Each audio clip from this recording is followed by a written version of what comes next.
Everyone should be checked in by now. First thing on the agenda will be the Pledge of Allegiance.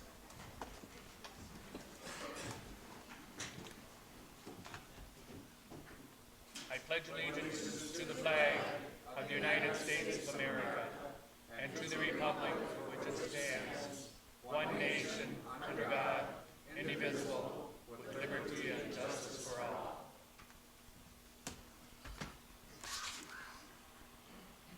Supervisor Powers. Creator of all things, lover of all living beings, we ask for enlightened minds to guide us as we move toward the longest and darkest days in the celestial skies. We thank you for ancient miracles of light, lights that help us celebrate present miracles and rejoice in the lights of miracles yet to come.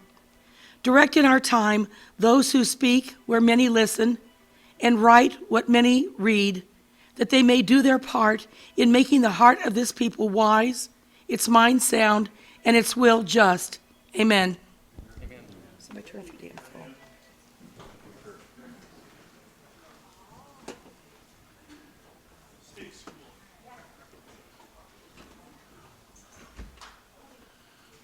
Supervisor Albrecht.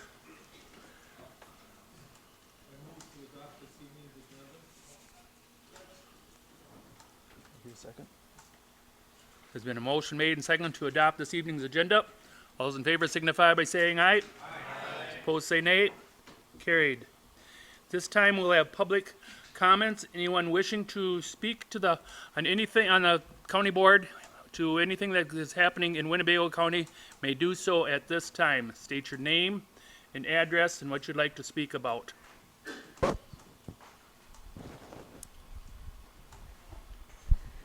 Shauna Zestera, 1882 Clairville. I just want to tell the county board that it's always a privilege, to serve on the board. As I've been involved in committees and commissions and boards, whatever, all the different things that go on, I love it, but it's also been disturbing at times because I do see that oftentimes there's more of I'm sensing more of a top-down government, and I'm wondering about the constituents' voice and whether it gets lost in the shuffle. So I won't get into details on that. Another important topic is that the Public Service Commission closed open comment on the solar, commercial solar plant that they want to put on Highway 44 in my district and on the south side of my district, mainly in Fond du Lac County. I spoke up at that, and I took a lot of time to give my opinion on that. I would ask that our legislators that might be listening would do what they can above us, because the people's voice is really, I was told that the PSC has never accepted opposition, and that they can't. With that, thank you for your time. Thank you.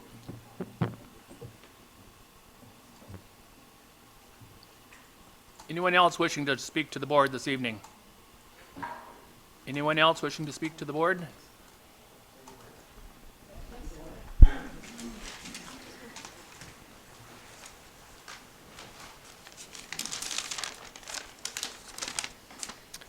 Good evening, County Board members. My name is Robert Rubin. I reside at 283 Current Court in Amarillo.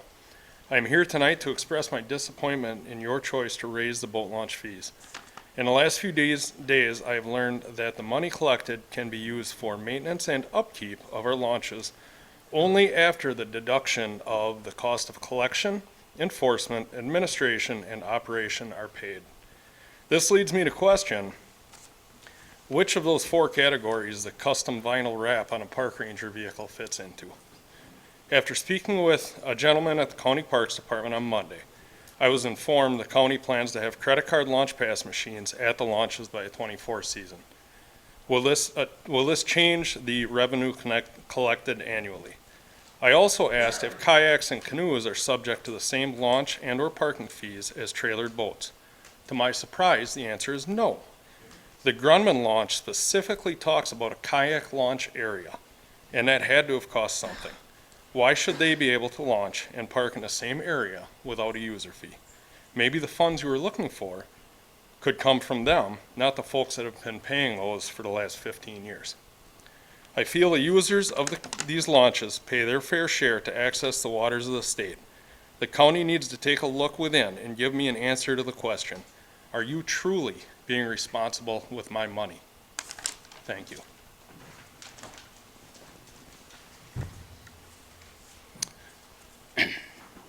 Greg Meadows, 5285 Channelview Drive. I'm speaking in opposition of the proposed ordinance changes regarding boat landings and to address the fact that we and other entities within the county are not following state law. Fees required at landing sites need to be collected as launch fees. State law requires that parking is included with launch fees. Segregated fees for parking are not allowed. From County Ordinance 19.24, no person shall use any facility, land, or area for which a fee has been established without payment for such fee. I insist that all county entities charging boat trailer parking fees cease doing so. I do recognize the need for funding. This issue was created due to the fact that the county had not followed its own ordinance. Since its inception in 2003, funds in excess of hundreds of thousands of dollars have been used outside the scope of the ordinance. The DNR allowable boat launch fees states any fees collected shall be used only for the operation and maintenance of boat launching facilities.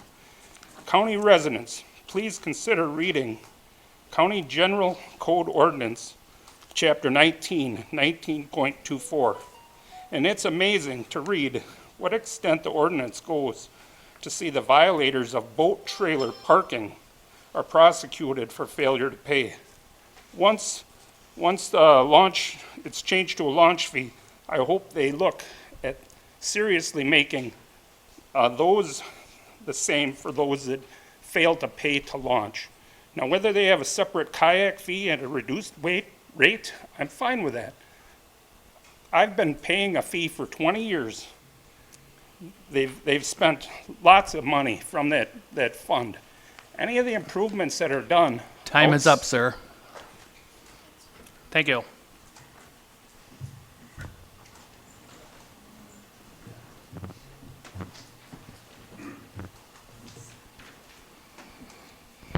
My name is Paul Williams. I live in the town of Black Wolf, 6773 Howlett Road. I've been there for 31 years. I'm an avid fisherman, and I've got some things to talk about with boat launch fees. Please consider not making any changes to the current fees and definition as to the age of senior to our boat landing ordinances. I would like to ask the county board to consider how these fees increase will impact those in their districts. 14 to 75% fee increases for launching a boat in Winnebago County might need to be explained to and not sit well with those whom you represent. How can the citizens of Winnebago County get informed as how much state distributions come back to Winnebago County and how are they distributed within the county? Cities, villages, that kind of thing. How can boaters get transparency as all maintenance operation costs for our landing? So it needs to be clearly explained why the increases are needed. Operation and maintenance is different than capital improvement. Thank you. Thank you. Anyone else wishing to talk to the board this evening on anything to do with county board? Anyone else? I'll just say one thing. I think that, I'm State your name and address, please. Debbie Meadows. Name and address, please. 5285 Channelview Drive, Oshkosh. Thank you. I think I'm opposed to the boat increase also, and I think by increasing the boat rates, you can go into the city of Oshkosh, which would be 5 miles down the road for me. Right now, I can buy a senior rate in Oshkosh for less money than it's going to be for the new proposed rate. So I think you're going to discourage people from using the Winnebago County launches, flooding the city launches versus Neenah, Menasha, Oshkosh, and I think we just need to take a look at that and, that's it. So, thanks. Anyone else wishing to speak for the board? Anyone else? Is there anyone on Zoom? No one on Zoom? We'll close that part of the meeting.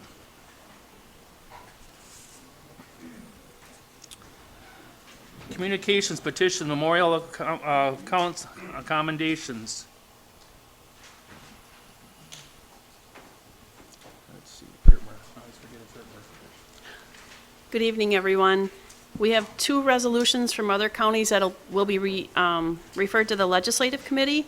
One from Green Lake County, Resolution Number 23, 2023, a resolution in opposition to Wisconsin Legislative Reference Bureau 2023 Bill Proposal LRB 3518-1.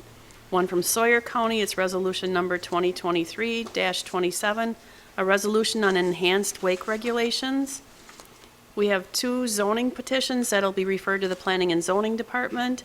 The 001 is from Patron Properties LLC in the town of Neenah, rezoning from A2 to I1 for tax parcel number 010-029807. And then 002, Lisa Koznacki and Steve and Kathleen Reith, town of Winneconne, rezoning from R2 for Lot 1 and R2 and R1 rezone from R2 for Lot 1 and R2 and R1 for Lot 2 to R2 for Lot 1 and R1 for Lot 2. For tax parcel numbers 030-005305 and 030-0813. And then we have two commendations tonight. The first one is for Dipti Ringwala. Dipti Ringwala started her career with Food Nutrition Services Department on June 22nd, 1996 at Parkview Health Center as a food service assistant. She ended her career with 27 years of service providing our residents nutritionally balanced meals. Dipti's ability to remember our residents' preferences in detail was truly amazing.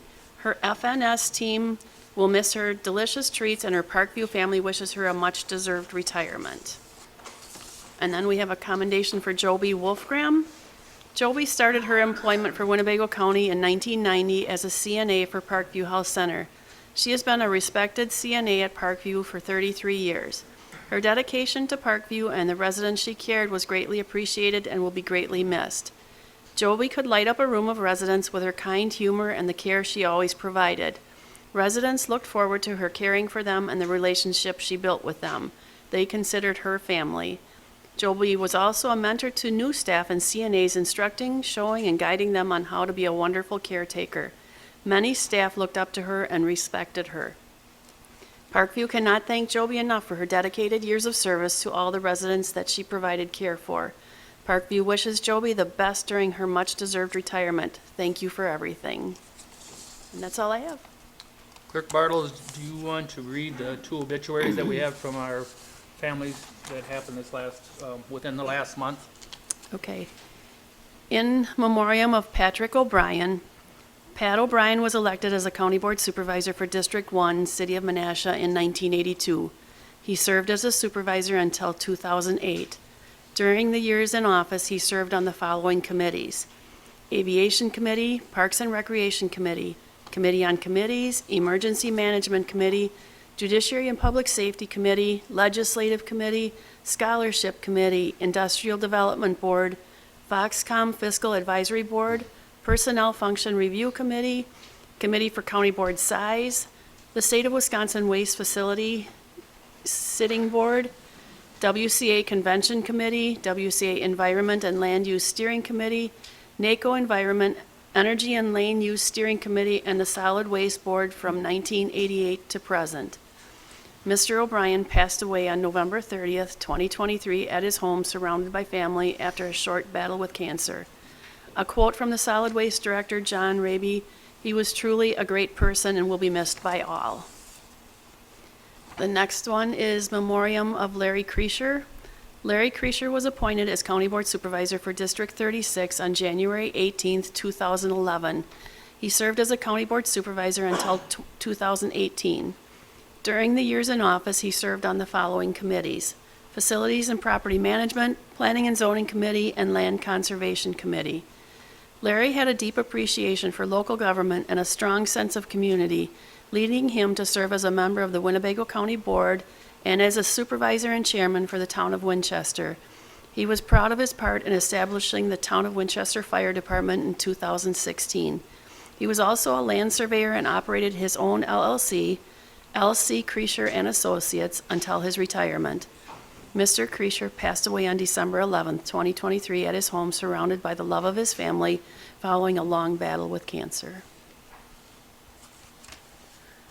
So let us keep them two and their families in our hearts going forward. They are both very well known throughout the community and both very well, as you can tell by reading of the things that they have done for the county board and their own townships. So please remember them.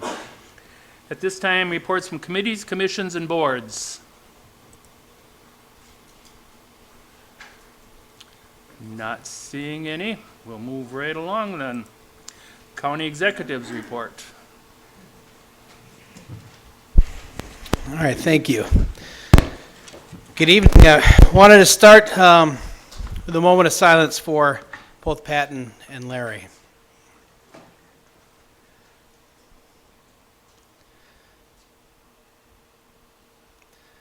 So I do appreciate you reading the obituaries. They were both good and faithful servants to Winnebago County, and both will be missed.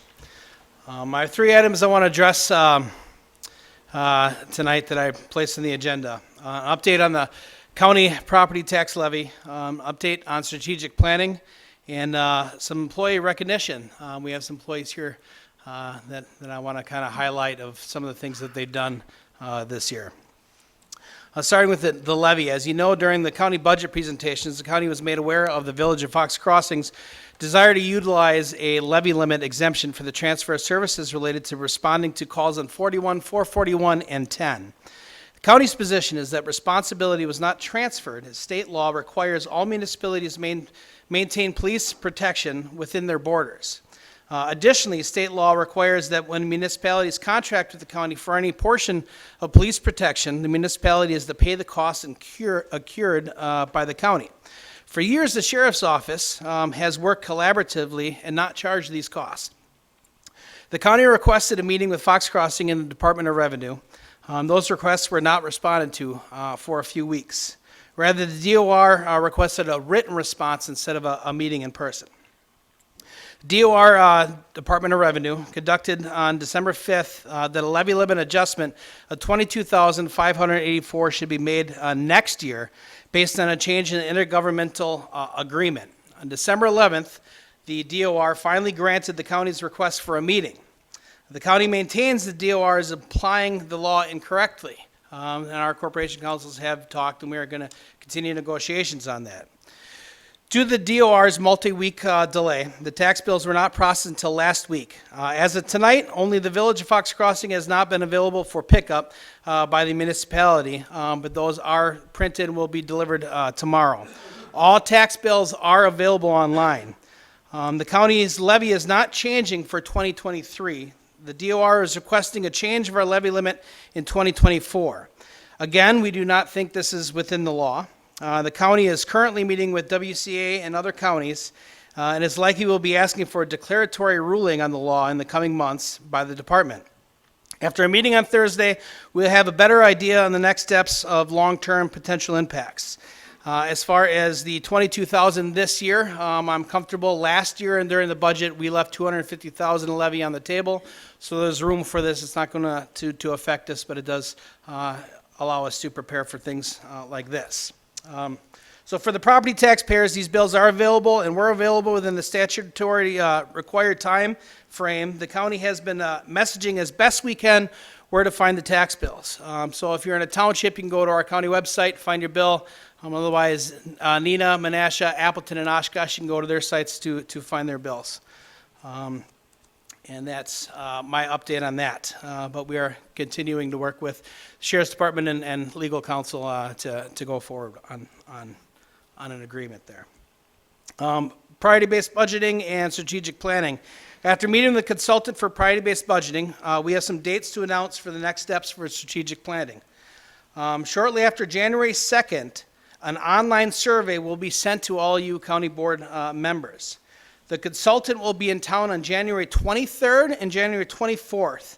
There will be 2 identical sessions for county board members to attend, so you can attend one or the other, or both if you prefer. One at 6 p.m. on Tuesday, January 23rd, and the other at 3:30 on Wednesday, January 24th. Department heads will also have a session with the consultant, and employees will be offered the ability to give feedback. The county is also looking to contract with Zen City for citizen engagement. There will be a citizen component announced in January as well, so we can make sure we get as much input as possible. The goal for the consultant to work with the board in January and provide a draft in your February board packet. We will then request discussion at the March special orders meeting with a resolution on passage at the March business meeting on a strategic plan and priorities. More details will be provided shortly after January 2nd. You should have on your desk some save the dates. We will announce locations at that time. I want to make sure that we have a big room and that it's central in the county. Now I would like to move on to employee recognition. And I think I have a PowerPoint getting teed up. If there are any employees while you get called, if you could just stand up so we can have everybody recognize you. We do have little trophies and a box of Oaks candies for each of you. So thank you very much for those that decided to come today. So, yep, we're in the house. That is not my PowerPoint. Yeah. Tom, it looks good though. Yeah. All right, here we go. All right, when I became county executive, an employee had to work for the county for nearly 20 years before receiving formal recognition from the board or the county executive with a clock gift at retirement. Beginning in 2022, the county board approved my request to invest in employee recognition and leadership development. In 2022, we held our first ever employee family night, where more than 750 employee and family members attended. In 2023, the county board approved an expanded investment, and we began efforts to expand our recognition efforts. Tonight, I would like to recognize some employees who worked really hard and went above and beyond this year. So you can see here we did this with department head. We called it the BAGOs, and BAGO stands for the Best Award Government Offers. So a little I'm an Office fan, so this is kind of based off of that. So you can see a little picture that we had from our last department head meeting. Sheriff still has the NBA award to be dropped off to him. That is the newest boathouse award. So we had some fun with that at department head, and it was good. All right, on to our employees. Starting off with Emily Dufek, the Land and Water Conservation. Is Emily here? No, she's not here. No, she is here. There she is. All right, Emily's position, watershed specialist, was created and approved in 2022 with the primary focus on implementing soil health initiatives, cover crops, no-till, things like that, in Winnebago County. 2 soil health grants were received, and Emily has been the lead on the implementation of these grants. Emily grew up on a farm and has been educating and gaining the trust of our farmers throughout the county. This has led to discussions and the creation of a producer-led group and Muddy Bottom Farmers? That's it? All right, I love the name, by the way.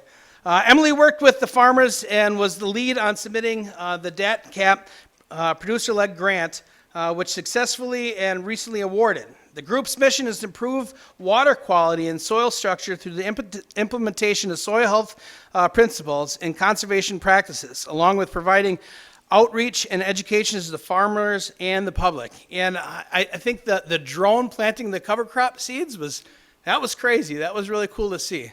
So Emily, thank you for your work on that.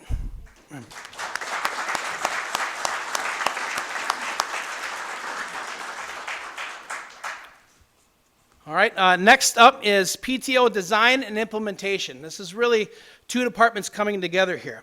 So as you know, there are many reforms to our pay and compensation plan this year. Most significant is the new merged paid time off plan. Jamie Luring, top right, and Stephanie Stieg, bottom left. Are Jamie and Stephanie here? I see Stephanie's here. All right. Research formulated and created and overhauled the entire pay and benefit system for Winnebago County. They gathered data and sought employee input and made modifications as recommendations for a new system to make us competitive with our neighbors. Jamie and Stephanie worked with department heads and led several county employee meetings, several is an understatement, to solicit feedback. Mike Brewer and Pete Augustine, are they here? No? All right, they're from our IT department. Did all the technical changes to make PTO work in the two timekeeping systems, both time card and dimensions. And this was a lot of work that they had to do on the back end. Without their programming skills and Stephanie and Jamie's vision, we would not have been able to implement what the board passed. So thank you for your work this year on that.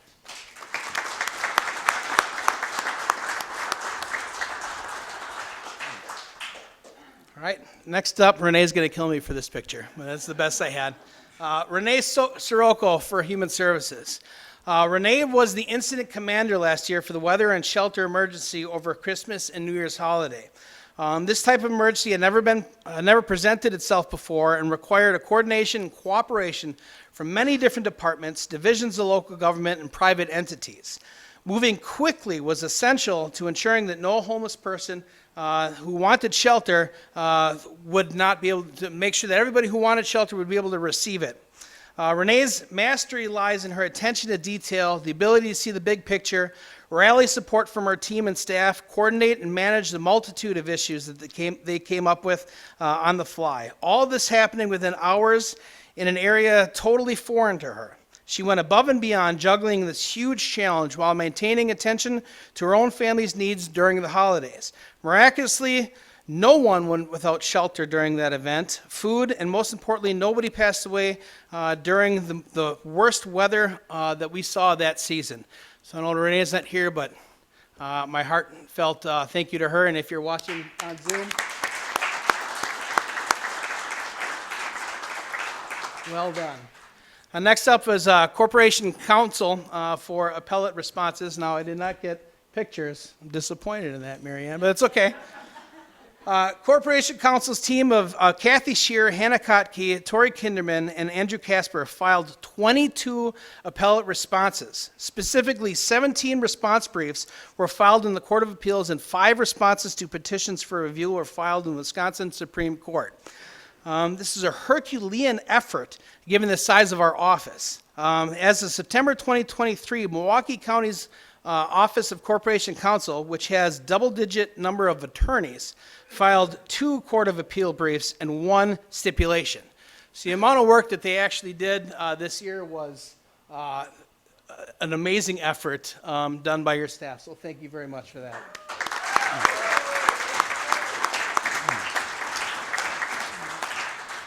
Next, Vicky.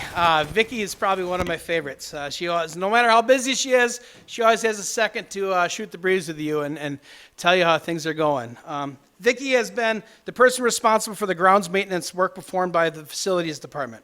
With the exception of a few seasonal workers, Vicky maintains tens of acres of lawns, 1,000 square feet of gardens, pretty much by herself. She has improved the appearance of the gardens, making them more maintenance-free and drought-tolerant. Additionally, she corrals and guides the seasonal workers, the majority of which have minimal grounds experience or starting their first job. Her hard work has made the grounds into a beautiful area for public employees and the residents of Parkview Health Center combined. So, Vicki, thank you very much for your work. I don't see you here, no? All right, thank you, Vicki. And even though she could probably complain, she never does. So she really is, she's amazing. All right, next up is Lydia Wills for Veteran Services. She is not here. I knew she wasn't going to be here, but Lydia truly believes in the mission of Veteran Services offices. She routinely attends meetings, ceremonies, and other veteran-centric outreach events in Winnebago County. These events are often outside the normal work hours and has sacrificed many of her evenings to attend just about all of them that I could think of. Michael, you ever seen her miss one? No, she's out there. Because of the Honoring Our Pact Act, signed into law by President Biden in 2023, it's been a very challenging year in the office. She handled all the challenges while training newer employees while maintaining one of the higher caseloads in the office. Lydia has been instrumental to the success of the office in 2023.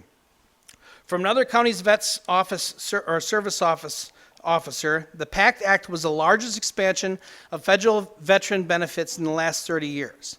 Not only did the PACT Act create presumptive or automatic benefits provisions for Persian Gulf War veterans who served from 1990 to present, it also expanded benefits for Vietnam veterans, created a Camp Lejeune litigation trust, and created provisions requiring the VA to review toxic exposure in all claims with reasonable allegations of exposure from veterans in a period of service.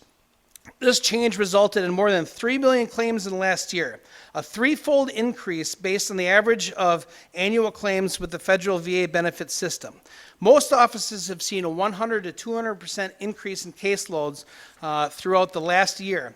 And Lydia was at the leading edge of this, performing well with other responsibilities during this time, and that is certainly well worthy of recognition.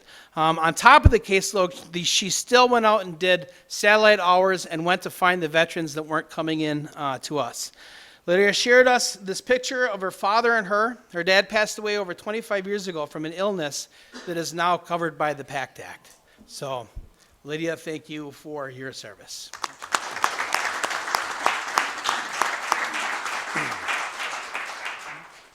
Next up is our courthouse security team. I'm sure you've passed a few of them on your way up to the board meetings.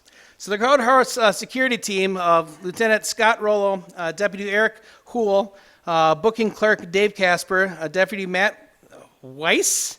Did I get that right? All right, good. Deputy Brian Kay, who just recently retired, and Lieutenant Mitch Gruby, and Booking Clerk Doug Hornberg. The team will always assist when needed. They are trusted throughout the courthouse. We appreciate all their efforts to ensure our safety and oversee the security within this building. They're not always treated well by the public, but always maintain a professional demeanor while displaying patience and understanding. As I said before, Deputy Brian Kay retired from county service last Friday, and we thank him for his service. And additionally, Mitch Gruby was promoted to Corrections Lieutenant in February. So thank you, Sheriff, to your team, your security team. Thank you.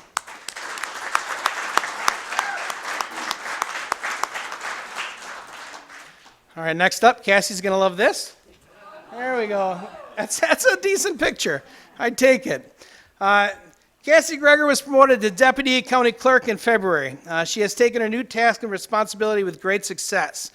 She's begun taking minutes for numerous committees and has been crucial in helping us to figure out how to streamline this all in the back end, and has been coaching us all through some changes with data, right? And how do we get there? Please don't tell anybody, she is probably our favorite county clerk employee. Just kidding, Julie. You're still my mom. So thank you, Cassie, for all the things that you've helped supervise this year.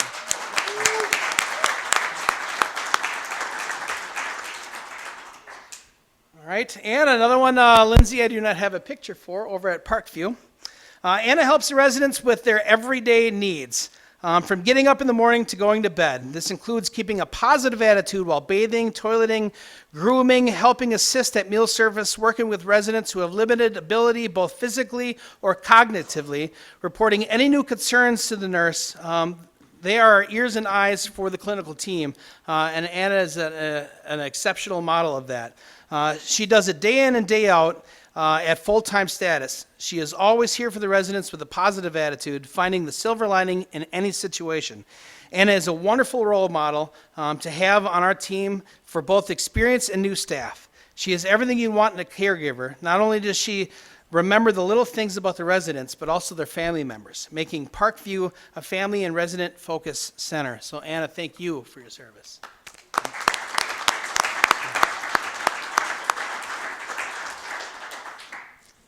All right, our Outdoor Learning Center. Now, there's some of you who are here for this, so go ahead and stand up if you would. Thank you. The team above, Dana Berger, Katie Jagley. Yes, all right, thumbs up on that one. All right, Madison Potras, Chris Soper, and Hannah Phillips engaged members of the Extension Committee to assist in the construction of the Chicken Run to be occupied in spring of 2024.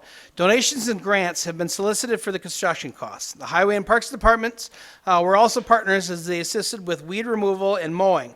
They designed and started implementation of Outdoor Learning Center outside of the JPCC grounds, it's the J.P. Coughlin Center grounds.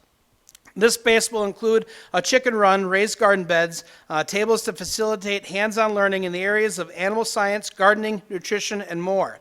The team is looking forward to spring when the teaching will really begin. While not fully functioning in 2023, the planning phase was exciting for me to see, and the team members with separate programs focused coming together in a plan to plan a space that will offer a collaborative learning experience in addition to space for outdoor learning. So thank you for your commitment to that.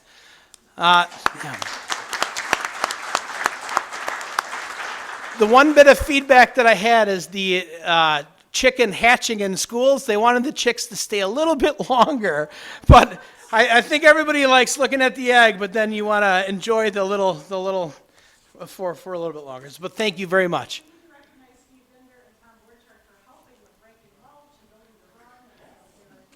Thank you very much.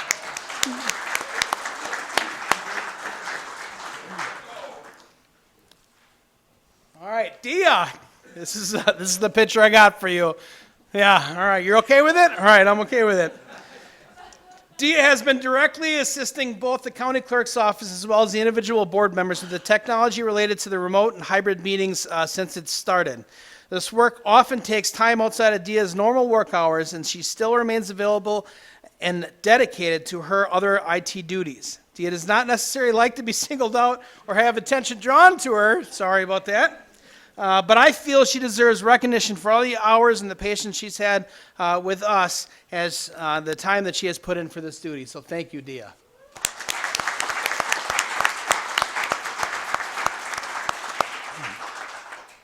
All right, social media launch. As part of the social media team, Ashley Mukasa and Justin DeJager have created and maintained a social media presence for Winnebago County. This includes helping departments create effective posts and relaying critical information to the public in a timely manner. Countywide social media is something that hadn't existed in Winnebago County beforehand. These two have added this to their existing workload and maintain a strong social media presence representing Winnebago County. The team may not know it yet, but we are looking to implement more citizen communication tools in 2024. So I thank them for their time.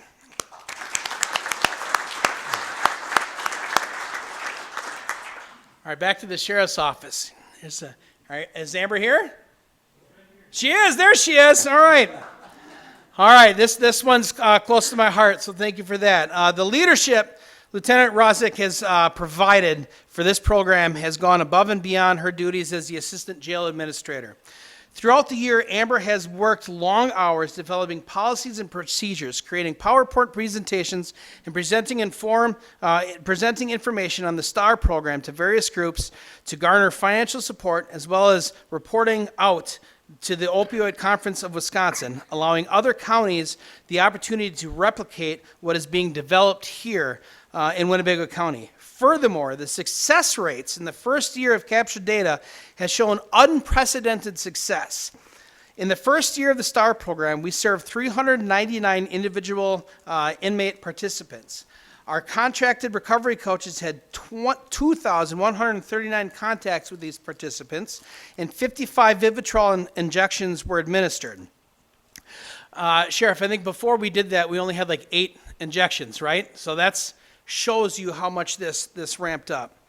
Our contractor, no, I did that part. All right, the STAR program maintained contact with 63 inmates for 6 months after the STAR program. Out of those 63 participants, 29 remain sober today. As we look at the data and see that we can keep individuals in this program post-release for 6 months, we will obtain a 46% sobriety rate. 46% sobriety rate. This is extremely high success rate for any recovery program. However, the most fantastic part is this 29 individuals are sober today because of the STAR program and Lieutenant Rozek's hard work. You will hear more about the STAR program later today. Thank you.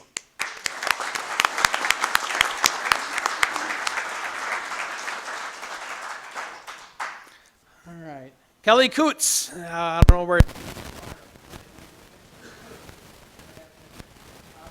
gets stuff done. That is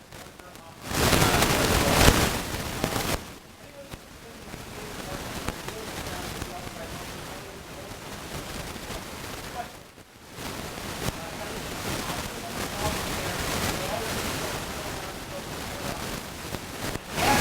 Kelly, you know that it's going to get done efficiently and correctly. Kelly is a problem solver that relieves the burden on their entire office. So thank you, Kelly.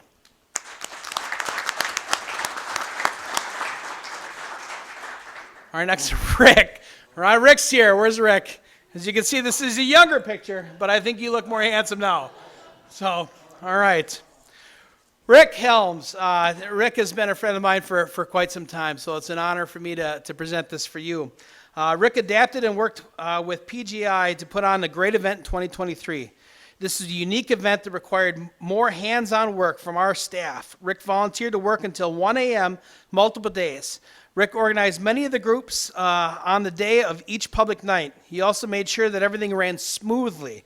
With a staff of only 11 employees in the Parks Department and the need to coordinate volunteers, seasonal workers, and full-time staff made this event unique. We normally don't handle the operations. We usually start it up and hand it over. Rick took on this challenge and, in my opinion, did a fantastic job. Thank you.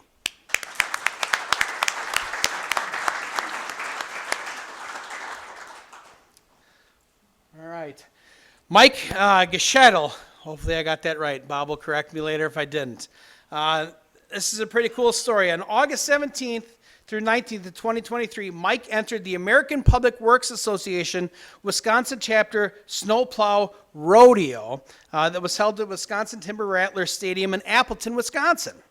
This competition tests drivers on their knowledge of vehicle safety and operations, mechanical knowledge of snowplow equipment, and their driving ability while navigating through an obstacle course. The top two drivers advanced to the APWA National Rodeo held in Loveland, Colorado on September 27th and 29th in 2023. At the Wisconsin Chapter Rodeo, spelled R-O-A-D-E-O, a little play on words there, Mike finished in first place in Wisconsin, defeating the past two-year champion and qualifying himself to compete in the APWA National Rodeo. Mike represented Winnebago County in the APWA Wisconsin chapter in the past September and finished 18th out of 54 participants in the single axle division. This is quite an accomplishment for Mike to finish in first place amongst all the drivers in Wisconsin and finishing 18th nationally at his first rodeo, competing with the best drivers across the country.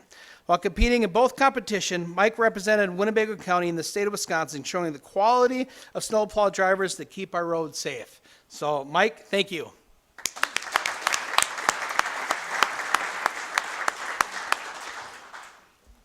All right, medical examiner, Mackenzie Rapinski. A couple years ago, Cheryl came to me regarding the need of help with families who have lost loved ones. Mackenzie Rapinski played a significant role in helping with the expansion of the Victim Crisis Response Team in Oshkosh area and with the team covering the entirety of Winnebago County. She continues to support the team and strengthen their role within law enforcement agencies. This is exemplary as the VCR team is an amazing resource for families and friends of decedents. The team is made up of trained volunteers who respond to the scenes, lending comfort and helping those get connected with much-needed resources. The VCRs have been called upon for years, responding to homicides, suicides, overdoses, and even natural deaths where and when needed, as well as sexual assaults, domestic abuse, and much more to help law enforcement. Having them on scene to comfort the families allows for our agencies to focus on the investigation. Thank you to Mackenzie and the entire county team. We are so grateful that our citizens have access to this resource.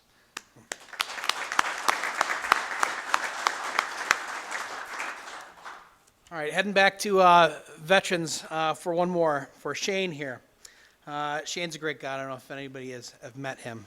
We shared one of our stories earlier this year of Shane helping a longtime county employee to earn education benefits for their children. I don't know if you remember that email. He was able to get them some GI bills for his kids to pay for their college. After we sent that email, we got another email. I just want to read this one to you. His story was Shane at the Veterans Office, specifically with Shane, isn't over yet, but I'm entirely grateful for Shane and everything he's done for me so far.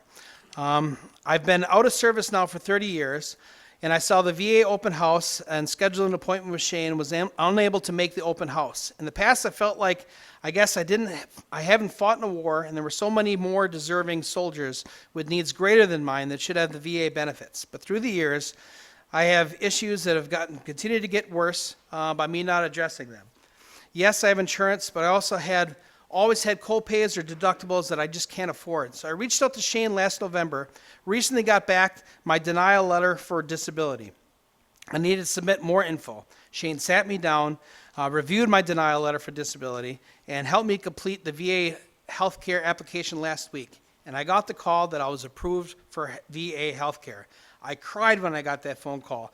I have a huge sense of release knowing that I'm on track and so much closer to getting the help that I need. So thankful for Shane.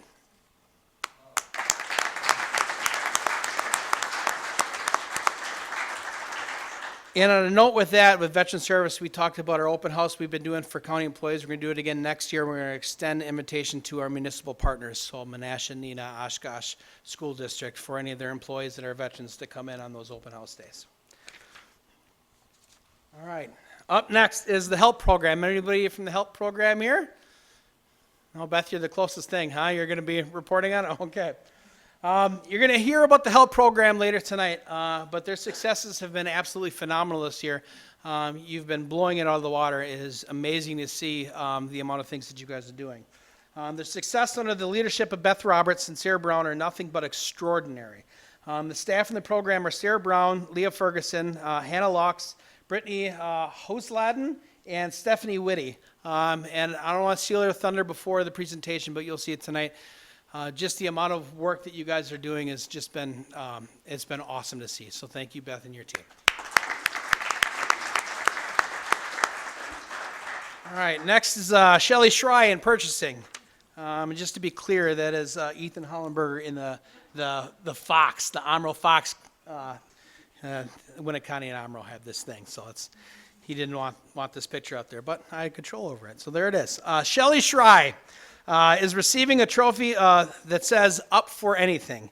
Shelley began her county service in child support, and this is all since I've been here. Child support, then got promoted to finance, and then to the IT accountant, and is now the purchasing manager in the in the Department of Administration. She has excelled in bringing innovation to her role whenever we need someone to help with employee appreciation, parades, or anything. Shelley is the first one to say yes. She covered for the Winnebago County Parade and the Amro Parade this year. Further, Shelley was recommended by an employee of another county. Here's a text we received from this other employee. Good morning, Ethan. It is Bill Kerr. Thank you for buying a raffle ticket in support of my bike ride for fallen officers. Whether you realize Shelley committed to one or not yet, you have. Actually, because you asked her to support my ride, I've already sold 7 tickets at her conference because Shelley started to quietly spread the word of my ride, and people just started approaching me about wanting a raffle ticket as well. Shelley is quite a special lady. I first met her yesterday, and she's been to all our conferences and supporting my friends, my ride too. Thank you again for your support, and if you're interested in following my ride this May, just find Billy Biking for the Blue on Facebook, and you can follow me there. Thank you, Ethan, and have a great day and a great weekend. Bill. Bill lost his son as a Fond du Lac police officer in 2021, and Shelley heard he was raising money and took it upon herself to go around that conference and make sure that Bill got a bunch of people to buy tickets and a few from our office. So Shelley is just amazing above and beyond what she is supposed to do. So Shelley, if you're listening.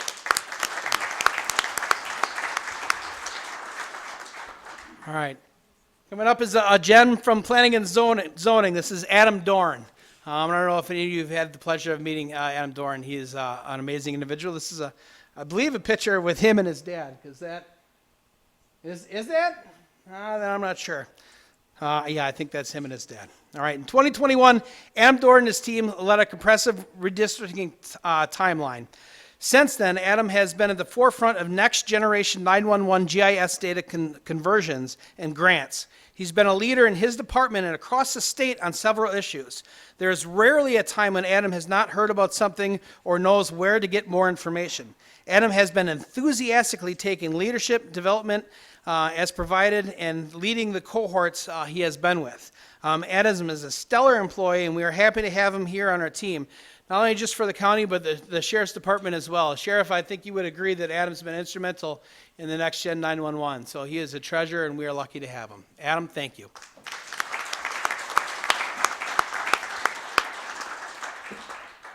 All right, Mark, this is, just to be fair, you provided me with this picture. So we're going to say that. Mark Habeck at our department head was named as the department head of the year and the department of the year for the work that HR has done this year. I think all our employees are grateful for that. You all know Mark. He was nominated by several of his peers. From a peer, I had this remark. Mark is always available to help whenever anything comes up. Even through all the craziness in 2023, he answered the phone every single time I called and made time for me. He has a very calming way and is able to help sort out true issues. I find this to be a rare quality and believe that it makes my job way easier knowing that I have a resource like Mark available. And Mark, I agree with that. Thank you for all your hard work.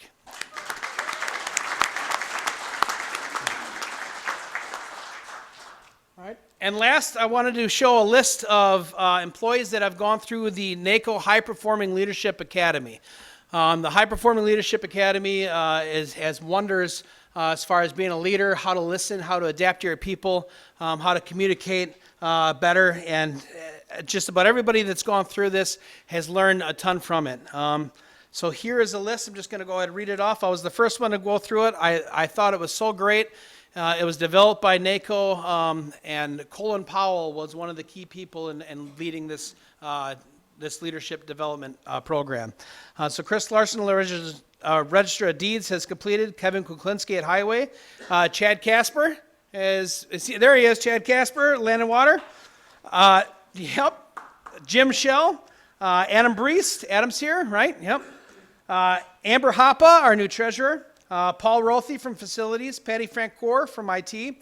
Jamie Luring from Human Resources, Lindsay Gazga Parrish from Parkview, Ashley Paul from Parkview, Stephanie Stieg from Human Resources, Renee Sirocco, Carol Blackmore in Finance, Alana Erickson, Public Health, Bob Damel Highway, Kim Hansen Economic Support, Cassie Studmuller on Solid Waste, Julie Mabry in Child Support, and Adam Dorn in Planning and Zoning. And we hope to put another 18 and 20 through next year to really raise the bench of emerging leaders in Winnebago County. And that is our presentation. Thank you to all the employees. It's been an honor for me to tell you some of the successes that our people have been doing over the last year. So thank you to them, and thank you all for supporting them throughout the year.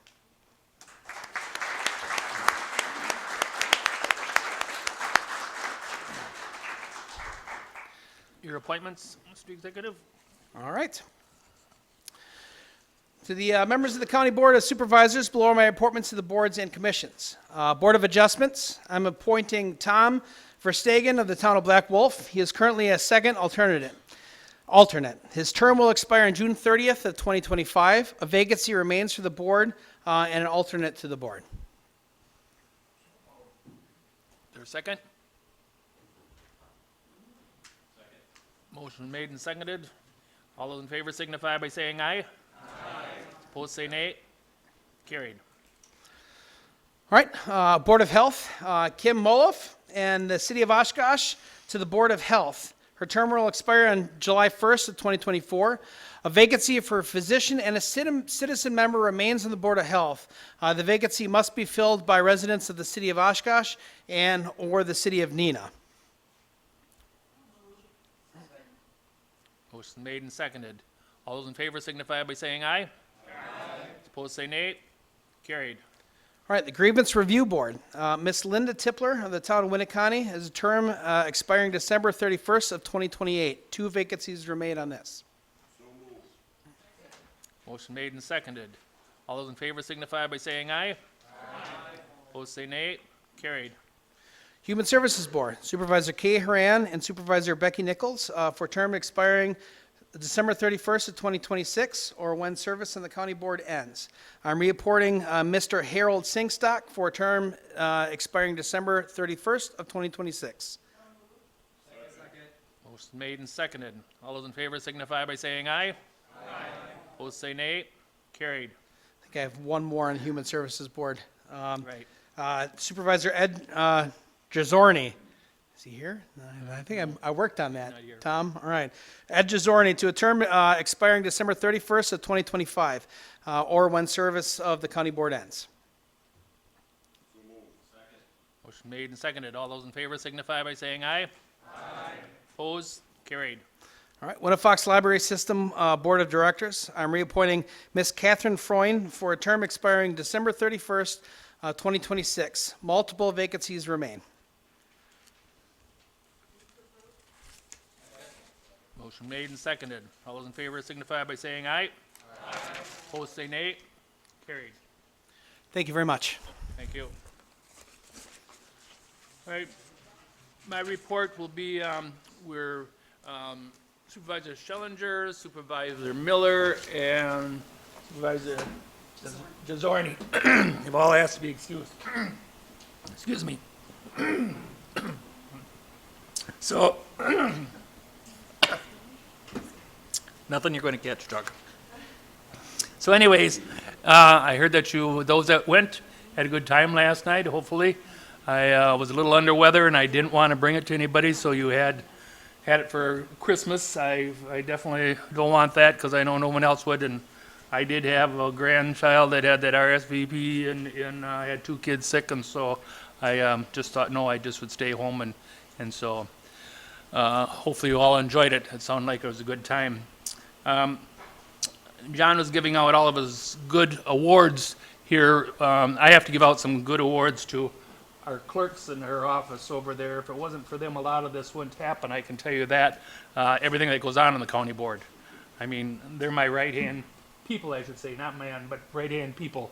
I can call them anytime or whatever, and I know a lot of you also do the same thing, so I definitely want to thank them, and to give them a round of applause, I'd appreciate it.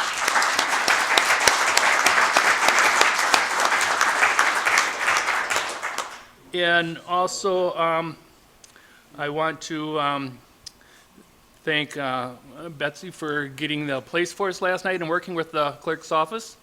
And I want to thank all of you that went out and got prizes. It's the first year that it was ever done that way this year. We've never done that before, and she kind of got that started and just give some of you some papers to go out and pass around, and it was kind of nice, I guess, that all the different things that were brought up, a lot of different, boozes and all kinds of things that were there. So I want to thank you, and I want to thank everybody that went out and got donations. It was very nice, and so hopefully it'll continue on. I'm sure that it will. So, and just in case some of you leave early, I don't know why, but in case some of you leave early, I definitely want to wish you all a Merry Christmas and a Happy New Year, and look forward to 2024. So I'm going to keep on going. We have a lot to cover tonight. We've gone ahead, and a lot of you have been wanting to go ahead and hear from these different neighborhood investments and this and that, and so we've got them here tonight. We've given them all 15 minutes to speak, so I'm going to ask you guys to be just as nice to them as they are to you. You'll have your 2 minutes to speak, but we can keep moving right along. They've all agreed to their 15 minutes, so hopefully we can do the same. So the first thing up is Habitat for Humanity of Oshkosh. Tom Simmons.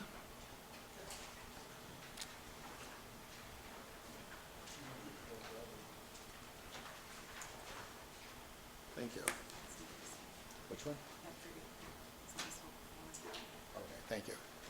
Hello, I'm Tom Simon. I'm the Executive Director of Habitat for Humanity of Oshkosh. And I spoke to the County Board of Supervisors back in March. And again, we want to thank you for supporting the $10.3 million grant that all of us are working for on housing in Winnebago County. Most of you know Habitat for Humanity. Just real briefly, we've helped over 29 million people with housing issues since 1976. I'm proud to say we've had over 60 million volunteers work with us on housing.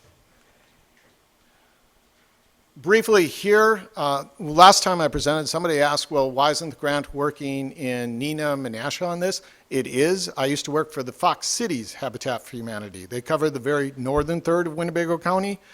We work in Oshkosh, Omro. We've had over 7,500 volunteers in this area. I'm proud to announce that almost 200 and some people will sleep in houses their families own because they built with Habitat tonight. Under this grant, all of us were working as a team. How are we developing housing? How are we especially helping workforce development housing? Habitat, we're the end of the pipe. We are the ones working on building that permanent housing. None of the housing is given away for free. It is housing that our people buy. We believe in an earned house, not one that is given for you. Oops. Well, there was a picture in there of a house we just finished on Grove Street. 8 houses were funded under this grant. That was the first part. We had houses that were ready to go. Part of the grant was we needed shovel-ready projects. And Habitat already had homes ready to go, and we were already ready to go on Grove Street. Just a few blocks from here, if you went by that location right now, there are 2 homes completed, 3 about 2/3 of the way. We're getting Planning Commission approval from the city of Oshkosh for the last house. We will have 6 homes built on Grove Street by the end of this next year. Just to show you the families that are building there. On the screen right now is Teresa. Teresa is from the Sudan. Her husband may have been killed in the Sudanese civil war.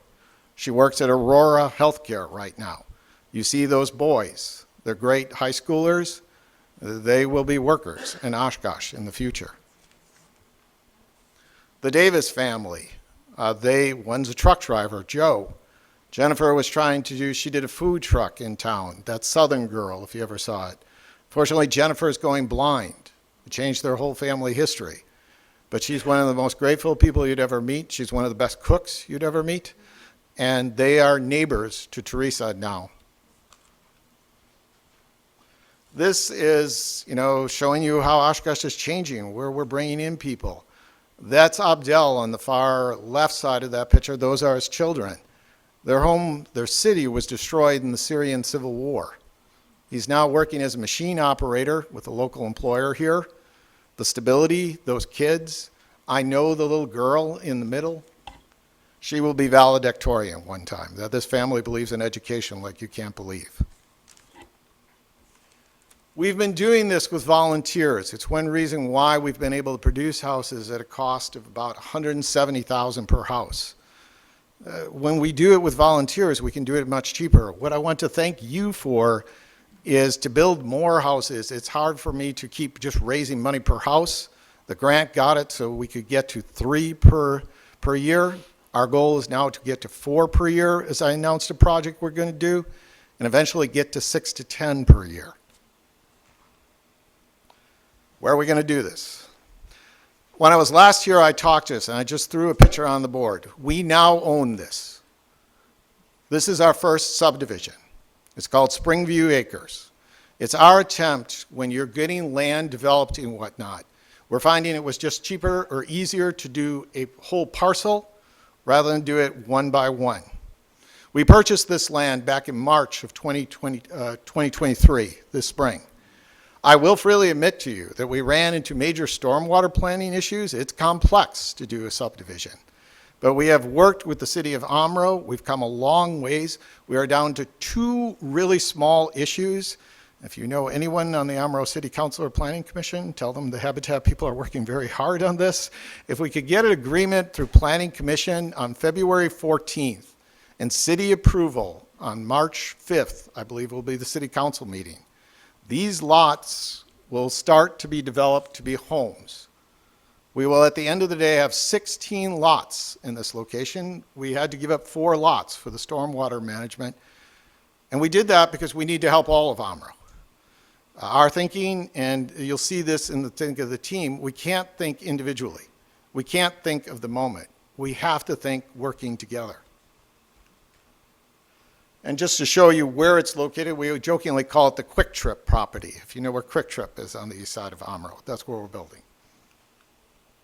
So why are we trying to build this up? One, housing is a national emergency. Everyone that I talk to with an employer, their employees are saying, I can't work for you, I can't move because I can't get housing. But the other thing on this is we have so many people coming to our community, so many different locations, where they're working with agencies and whatnot. We have to create the process where they're going through to get to other housing. Trevor is here. He'll talk about solutions recovery. Beth is here. She'll tell you the secret. What was unique about this grant, and I want to thank you all for approving it, because when you first stood here, you probably didn't know what we were doing, but what we were doing is working as a team. I give you my word, we're doing this subdivision as our first. And I hope to come back to you in December showing the houses are starting. So with that, I don't know how you want to do it, if you'd like all to present and then do questions and answers, or we could do this No, is individually. there any questions right now? Supervisor Defferning. Thank you, Mr. Chair. Thank you for this presentation. It's great to see that sounds like a lot of progress is being made. My question is what kind of roadblocks have you had, like significant roadblocks have you had with like local municipalities in regards to building? I know you kind of hinted at stormwater. Has there been like other things, like other like building requirements or codes that you had to you ran into that kind of ran up the expense of construction? I think it's been eye-opening, I would say, back to the county. The more that we can streamline, standardize things, I think for the city of Amro, just to say one issue, stormwater management necessitated stormwater ponds. A minor issue is who controls the ponds.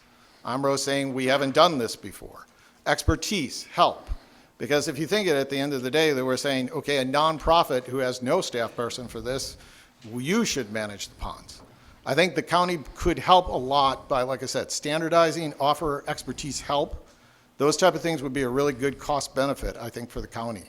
If for a lot of these smaller communities, we want to work more with Amro, we want to work with other surrounding. It's just difficult because you don't have the expertise and the requirements are higher and higher of what you got to provide in housing. Yeah, thank you for that. That was just a question that I've had in my mind too, is in regards to this construction. I know that, for instance, I'm in the city of Neenah, and I know that the city of Neenah, they now have like requirements to put in a paved driveway and have a garage, and I can't help but think that's going to just raise the cost of construction by anywhere between $5,000 to $20,000, depending on what kind of home that you have. So. Yes, if I could, one of our models in the future is one of the frustrations of private builders who want to build the smaller, more affordable homes is the complexity that you just said. Part of our role and where we want to go after this grant is we're going to be the fools who will go in and go through all that process so small builders can build with us. They want to build smaller. The problem is for builders, they have to build bigger, more expensive because of the time that it takes and the requirements. So our hope is to be that niche. We'll take care of those problems with you so you can just build that house you've wanted to build that's smaller. Thank you. And as a fellow Quick Trip employee, I look forward to having tell your residents see you next time. All right. Thank you. Supervisor Floam. Thank you, Mr. Chairman. Tom, I want to give you a shout out of thanks for taking me to the Amro site earlier this year and kind of laying out in person what you wanted to see happen. And the point that you brought up, which I was very fascinated by, was working with those private builders in the future. If you read through the 2021 housing needs assessment for this area, they recommended most that middle quarter for workforce housing, which is what this area lacks most. A lot of our housing stock is older, it's less accessible, and we need to do a lot more in the future in terms of having private builders leading the way. That is what's going to have to happen. But I really want to thank you for getting into that because somebody has to start it off somewhere. So can you go a little bit deeper into that partnership with private builders in the future? Yeah, and I thank you for coming out today. The supervisor came out with me and we walked through the field. And the problem is, for a bigger builder, you're talking, this grant will provide, our portion of it, about $485,000. That sounds like a ton of money. That will be 1/10 of what it costs to develop this subdivision into the final housing. The problem is, if you were a small builder and you wanted to build the smaller homes and whatnot, no bank will give you the loan. No bank, you will have to go big. You will have to go complex. So as I said, we are trying to, as we get this subdivision going, and I hope the county board, you are not paying for all the lots. Some we used other funding, because I want private builders to have that gain to build those smaller homes. I really do think our model going forward is that we are looking quietly at properties in Oshkosh. We are looking at another spot in Amro where we could do one of these. My goal is, and you gave us the investment to get this done, is make this a model.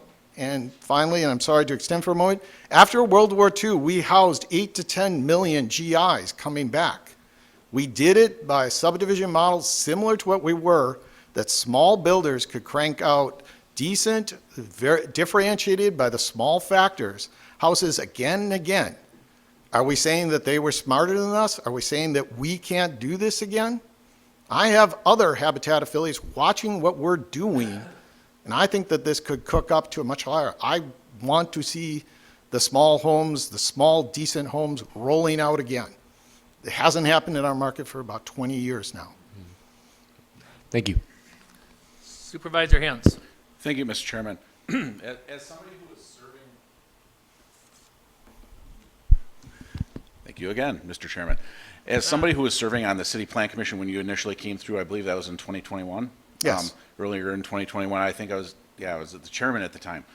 When you and Chet came through and presented that Grove Street project to us, and we all looked at it, and I think you remember the excitement that we all had on the City Plan Commission for something like this working in the city. And I've actually made it a point to continually drive by that area to keep up on it, just because it was something new and unique to Oshkosh.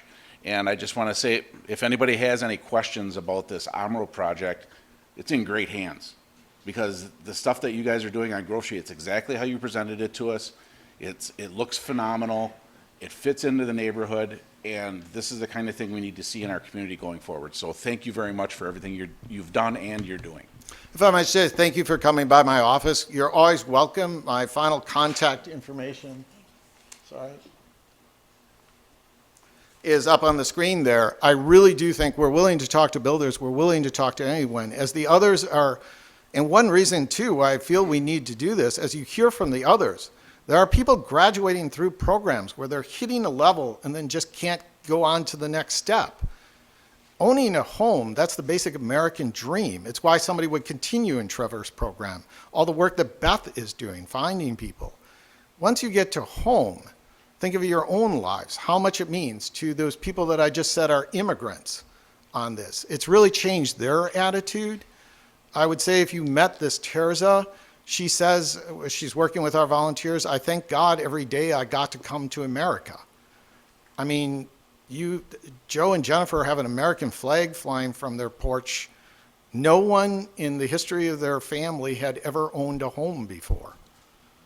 If we figure this out, if we get this done, the community that figures out the housing situation and getting more housing built, that will be the winner nationally. They will get the workers.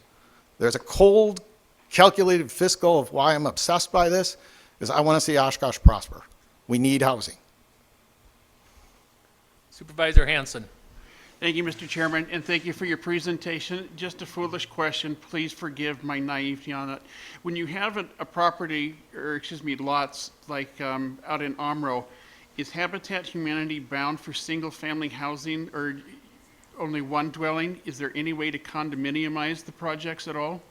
We did try that on one of the units on Grove Street where we tried duplexes. We are, in Amro, we're still going to go with single family because for one, working with Amro and subdivision, they're a small community. We want to keep it as simple as possible. looking at Oshkosh and looking at other things in the future, another form is going to have to be, we're going to have to get units that are smaller that different levels can afford. And so I guess my brief answer is we're talking about this, and I hope in the future, well beyond this grant, that you'll see us working on an Oshkosh project that will address, can we get something even smaller that can work? The tiny house people are part of this grant. They're starting to see real success with that. Could we upsize the tiny house a little bit towards more permanent housing? So I guess my brief answer is not an OMRO, but yes, we are looking at that in future subdivisions going forward. Thank you very All much. right, thank you.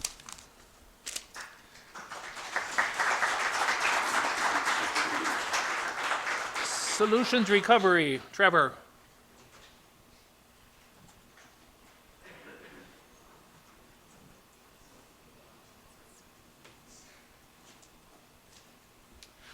Good evening. In lieu of a PowerPoint presentation, this one isn't mine.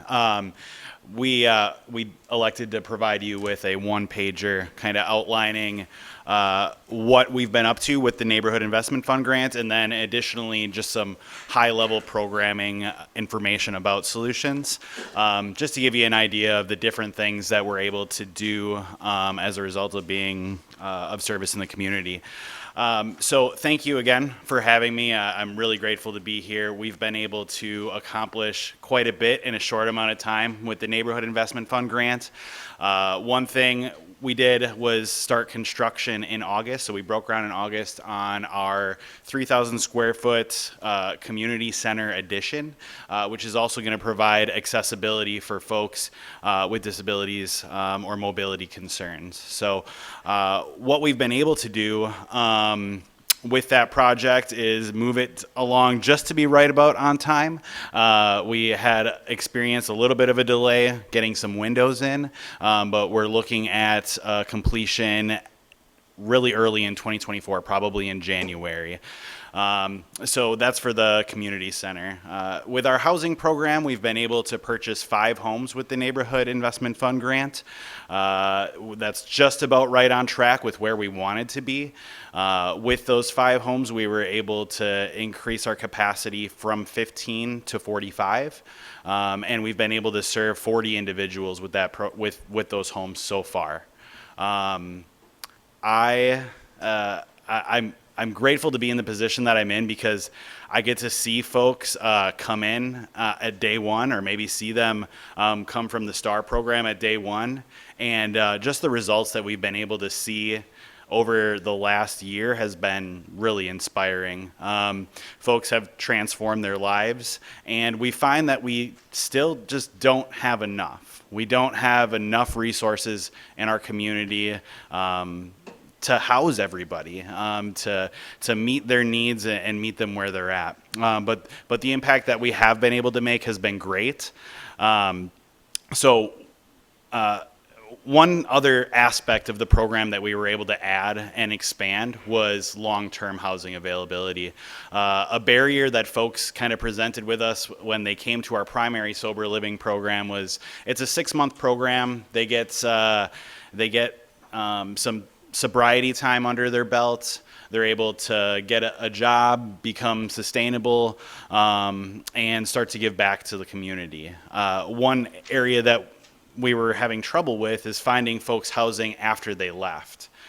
So we were able to expand our housing program to add 3 homes that can be used in a variety of ways. One home has a family in it.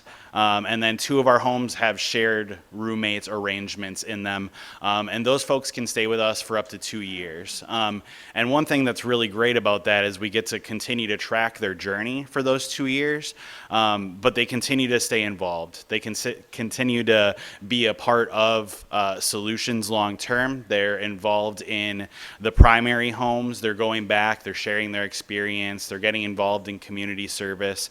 They're doing the different things that keep them involved and keep them in recovery. I just got word that one of our graduates who was in that long-term housing program is now going to be taking over one of the houses as a house supervisor. So those are folks that have experience in the program, give back freely of their time, and help mentor the other residents in the home so that they can achieve their goals of long-term sobriety as well. I believe I mentioned it already, but we've been able to serve an additional 40 individuals this year as a result of that program. We're right on track to kind of wrap up the funds for early 2024. So we were also given that shovel-ready proposal. So part of that was acquiring homes, paying off those homes so that we can increase sustainability of our organization. And then we'll be wrapping up 2024 with the completion of the community center and the partial acquisition of 206 Algoma, which currently houses the Christine Ann building. And I'd be happy to entertain any questions. Any questions? It looks like you did a good job. Thank you. Thank you you. for your time. Homelessness, Eviction, and Loss Prevention Program. Beth? Oops. Do you want me to come back? Sorry. Yes. Yes, please. I have a few things down Oh, here. I didn't see your light was on. So you're keeping the building you're in right now as well as going about purchasing the 206 Algoma? No, they're not the beach building. They want to, Solutions wants to go into the Christine Ann, the current Christine Ann building, as I understand it. So you're going to have both of those plus your houses. Correct. Okay, that answers that one. For some reason, as I've been listening to everyone speaking, it feels like we're behind the curve rather than in front of it. We're taking care of a problem as opposed to having solutions prior to the problem. That concerns me. Do you know of Apricity up in the Neenah area? Yep. Yeah, we're very you- familiar. Do you work with them? We actually have one of their leaders serve on our board, and we do referrals and work with them kind of back and forth. Okay, thank you. You're welcome. Okay, thank you. All right, thank you. Now, Homelessness, Eviction, and Loss Prevention Program. Beth?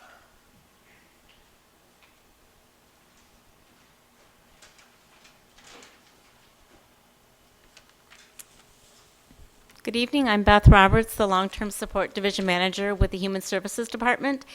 And just to remind you, the Homelessness, Eviction, and Loss Prevention Program, or the HELP program, is designed to do basically four main things. One of them is to take a look at consolidating and coordinating the many resources we have in our community to help people to prevent being evicted or be foreclosed on, and just making sure that those resources are very readily available to our staff and to other people who are interacting with those who have housing instability. The second part of it is just basically hands-on assistance for people. There are people who, due to maybe literacy problems or mental illness or other things that prevent them from carrying out the steps needed to maintain or secure stable housing. So it's really some hands-on work in doing that. The third part is making sure our community is aware that there are options to assist people prior to being evicted or prior to being foreclosed on, because once that happens to you, now you're way behind the eight ball. So we really want to, and that's just kicked off within the last couple of months, is to let people be aware of the programs and the resources that are out there. The fourth part of it is to look at some follow-ups to make sure that people are staying stable with their housing. So we do a 3-month, 6-month, and 12-month, well, we're just at the 12-month standpoint of following up to make sure that people are still doing okay. You hear people talk about the housing continuum. So there are many, many different things in place to look at how to assist people with housing. And some of it is homelessness, which would be kind of one end of the spectrum where people already lost their housing and they don't have a place to live, and then you go to the complete other end of the spectrum, which is what Kay was just alluding to, which is preventing people from getting to that point of being homeless. And that's where the HELP program comes in. So right now, they started the program in January, and they've already had 328 referrals. That is a very big number of people who are experiencing housing instability. One of the things that's important about that is that with the people that they've been working with, they have about an 80% success rate. It varies. Some days it's 82. Today I think it's 77. It's right around 80% success rate in helping people to stay stable with their housing. That's really, really critical. So we're helping to get to people before they get to that point of needing something because they're already homeless. With that number, the other thing that's really important to remember is that like I said, you don't want to get to the point of an eviction or something that's stopping you from getting more secure housing. But with that 80-some%, it's, depending on the resource that you look at, it could be up to $30,000 that we spend in public dollars on people who are already homeless. We're probably spending a couple $100 on people to give them stable housing. So there's a big financial gain in us doing this. The other programs that you hear about with the neighborhood grant are all bricks and mortar. And our program is predominantly the case management to do the program, which is staff time. So those are most of our expenses. Some other things I can share with you. Right now, we are working with 71 people who are already homeless. So we don't shut the door to people who are experiencing homelessness because they're already at that point. Our program is intended to maintain housing stability. But again, if you've already lost your housing, we don't say, no, we're not going to work with you. So 71 of the people that have been referred to us are actively homeless. However, out of that 71, we have about a third of the people that we've worked with who came to us homeless that we've been able to secure housing for. So it's not, again, the intent of the program, but it's been a kind of a bonus or benefit. I'm thrilled that John recognized these ladies who do this program. I can't tell you the amazing work that they do. They're rock stars when it comes to helping individuals and meeting people where they're at. Some examples of things that they've done would be a lady who was given an eviction notice because of hoarding, and the hoarding led to continuous bed bugs. And so she'd been given a notice, and we were able to assist her with basically clearing the clutter and getting her place to be more habitable.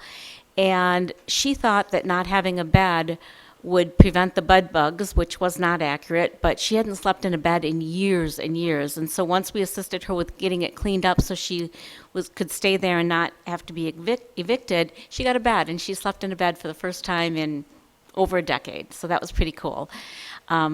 Prevented the eviction there.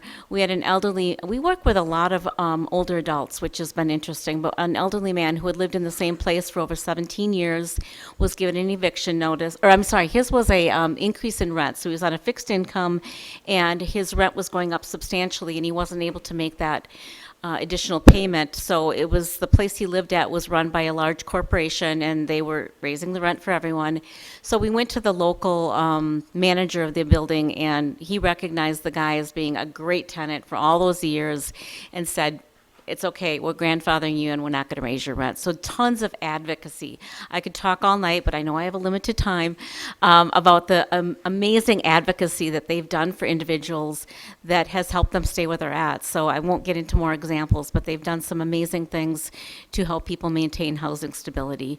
And I really can't thank all of you enough for approving the grant and helping us to do this, because it's been a really big, impactful thing for our community. I don't know if there's any questions. Supervisor Stara. Yes, thank you, Mr. Chairman, and thank you, Beth, for your presentation. So we've talked on the phone, as you remember, this week. I did look back at my notes, and the referral I was talking to you about, they did use the HELP program. And what I have found is when I get referrals in my faith community, and I come forward to the government, the county, and I just am not getting the help I need. I could list 5 examples. And so I just told her I can't do a thing about it. So I guess I just am wondering if you would like to respond before I put my vote in tonight. Thank you. Sure. I know that some of the referrals that you've sent our way have to do with adult protective services, and those adult protective services, just like child protective services, are governed by state statutes, Chapter 54 and 55 predominantly, and it does restrict our ability to intervene. So most of the programs, particularly within long-term support where I work, are voluntary services, and so we can offer support, but it doesn't. We can't force a person to take advantage of them. So sometimes our hands are tied because of statutorily we can't do anything about it other than offer supports. Sometimes there's misunderstandings. I think that there's been a couple of, I don't want to get into each one of your referrals, but I know that that's been a big barrier. And the other is there are times that a person's not interested or not quite following up as we're recommending. And again, you can lead a horse to water, but we're not mandated services unless there's something that meets the statutory requirements. We sometimes just can't go any further than that. But I'd be happy to talk more about any individual referrals. You've got my number, and we can talk through those individually also. Supervisor Stara, it's your second time. Okay, thank you. One of the cases I did not bring forward is going through a lengthy application process through Access. And this couple, when they got the response back from Access, it's denied because they're looking at their housing value as inflated, and they were putting they put the business together, et cetera. And the person I was trying to help said, "This isn't right. This isn't right." So, Catherine, and one of your employees, I will talk with you more about it, but it really is. It's really over my head trying to get people help, but I do appreciate all the work that you guys do. Thank you. Anyone else questions? Not seeing any, we thank you.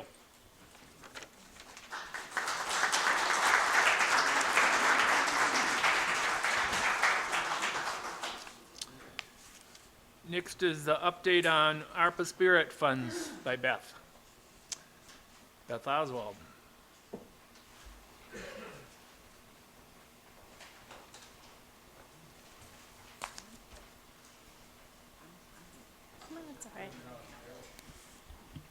There's a special thank you to Tom Borchert from the Air Force JTAC 10th Air Support Squadron on the cookie cookbook that they made me make a bunch of them when I was down there visiting. So there's, as we're waiting for that to come up, there you go, Borchert, they loved them. That's okay. Are they on the desks? They are. Okay. I didn't put together a formal PowerPoint. You should have a couple pages on your desk. I figured I'd just do kind of a quick overview. I took some notes from the last county board meeting on some questions that I heard, that things that maybe needed some clarification. So the first one was, I thought I'd help clarify or re-clarify again the two buckets of funding. So we have the 33 million and change, and it was broken down into two buckets. One of them was county government projects. 50% of the funds went into that bucket, and that's 16,695,000. And the definition that the board voted on for that funding would be, those are projects that are proposed by the county executive and department heads, and they're led and completed by the county. So what has been already allocated was digital room upgrades, facility condition assessment, strategic planning, and county radios. Now, the county radios fall under that because that is the county highway department, that's the sheriff's office, those are county department radios. So the firefighter radios, fire departments are run by municipalities, not by the county as a whole. So the firefighter radio request would not come out of that bucket, and that's why that was determined that way. So out of the county government projects, 3.3 $3,350,000 has been allocated, so there still is $13,345,000 that is yet to be allocated out of that county government projects. So what the Spirit Commission on the next page has been working on is really focusing on those government-identified projects. So the resolutions that we're bringing forward and have just in the past month or two have all come out of this fund. So if there's a specific project maybe that you're looking at that's really county-run, the reason you might not be seeing that is because we're focusing on those government-identified projects. So if it's a true county-run project, we're not at that point to bring together recommendations for funding those yet. So the board approved, the government identified projects are those projects that are identified by the county government that are intended to be a partnership between the departments and the county. So the board approved allocations are the water and land conservation, the expo center resiliency, the local municipalities, that's that 3 million plus. So each of the local municipalities applied for ARPA funding, and I believe 21, are there 22 municipalities? 21 there's 21, okay. So every municipality received ARPA funding, and they received county ARPA funding of an additional $145,000. So that really was done because the commission wanted to ensure that there was some of this county ARPA funding that touched every municipality throughout. So even the little town of Black Wolf would get the same amount as the city of Oshkosh from the county. So they wanted to make sure that that was equal across the county. The additional projects that came through were the Amro Community Center, Christine Ann Domestic Abuse, and St. Vincent de Paul, Nina Menasha. Oh, that's tiny. Okay. So there's an additional that I was going to put on a separate, and this is my fault. So the board approved allocations on your sheet say $8,250,000. I neglected to put the fire radios, which were approved last time. So if you want to correct that number, add on fire department radios, that was approved at 2.1 million. So the board approved allocation total is 10,250,300, leaving a balance of 6,344,700. I apologize for that. I wanted to just do a quick address about the radios, and the reason that those came in kind of in an unusual way by the Fire Chief Association is because when we put the application out for anyone, organization, municipalities to ask for funding, we were getting so many fire radio requests that the Fire Chief Association also had their small bulk of requests. So John and the commission said, Association, can you just manage this? Ask everybody who needs radios what they need, how many, get us a list so it can be one concise list and one ask and one resolution. So that's what they did, and that's where that number came from. So that's why that one came. So I think there were 10 or 12 municipalities maybe that are getting fire radios because of that list.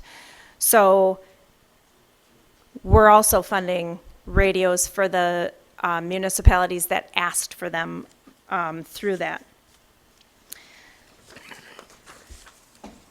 So one of the things I did here was some people saying, we don't know what else is coming, so it's hard for us to vote on, let's say, Christine Ann or Amro Community Center because we don't know what else is coming up. So items are coming up individually and one at a time because in September, when I gave the PowerPoint of what we were doing and what we were working on, the board was a resounding response saying we want them to come one at a time individually so you can vote on their own merit each one individually. Totally makes sense. We had over 80 requests, so we've had to take some time to go through those to make sure that we have our bases covered on those. So before we brought the resolutions forward, we did an exercise with the whole commission, and I asked them to look at each project independently. Don't worry about how much money we're spending. We had already capped that we were, really the high end was going to be 500,000 unless there was an extenuating circumstance. So we knew the max was going to be about 500, and just said, of this project, do you know enough about it? Where would you be at the minimum and the maximum? Some of them had, I don't know enough about it, it might be 0, but if it's doing exactly what it's saying, we'd be at 500,000. Some were 250 to 500, some were 500, 500. But we took that list, and at the bottom of the list, when we had the max, if we funded every project that we felt was a fit at the max, we were about 2 million overspending. If we funded every project that we thought might be a fit at the minimum, we were under 2 million spending. So then we knew, okay, we've got the projects that if some of these at the beginning get approved, we do have money to be able to fund everything that we thought would be a recommendation. So, and there were some, unfortunately, that we determined it's not the right fit, and that includes municipalities. So there are municipality asks on top of the 145, the radios, and their ARPA funding that is still being reviewed. So from there, I took the projects that had at least a minimum amount. So the commission said, yes, we're kind of interested, but we need a lot more information. And then brought it to the Citizen Review Committee and basically divided those projects between the 4 of us. And each of us did a deep dive, sitting down with the programs, the leadership, board members, looking at, we wanted to make sure that the projects supported a county function. So they were partnering with the county in some form. Solutions, we know works with the jail. Christine Ann, we also know works with Human Services and the Sheriff's Department. So every one of these projects has some type of county tie. It would be, they're not coming up for resolution, so I'm using this as an example. So the Fox Valley Veterans Council works with Veterans Services. They have this partnership where they go back and forth. So that was the big thing that we were looking for in these projects.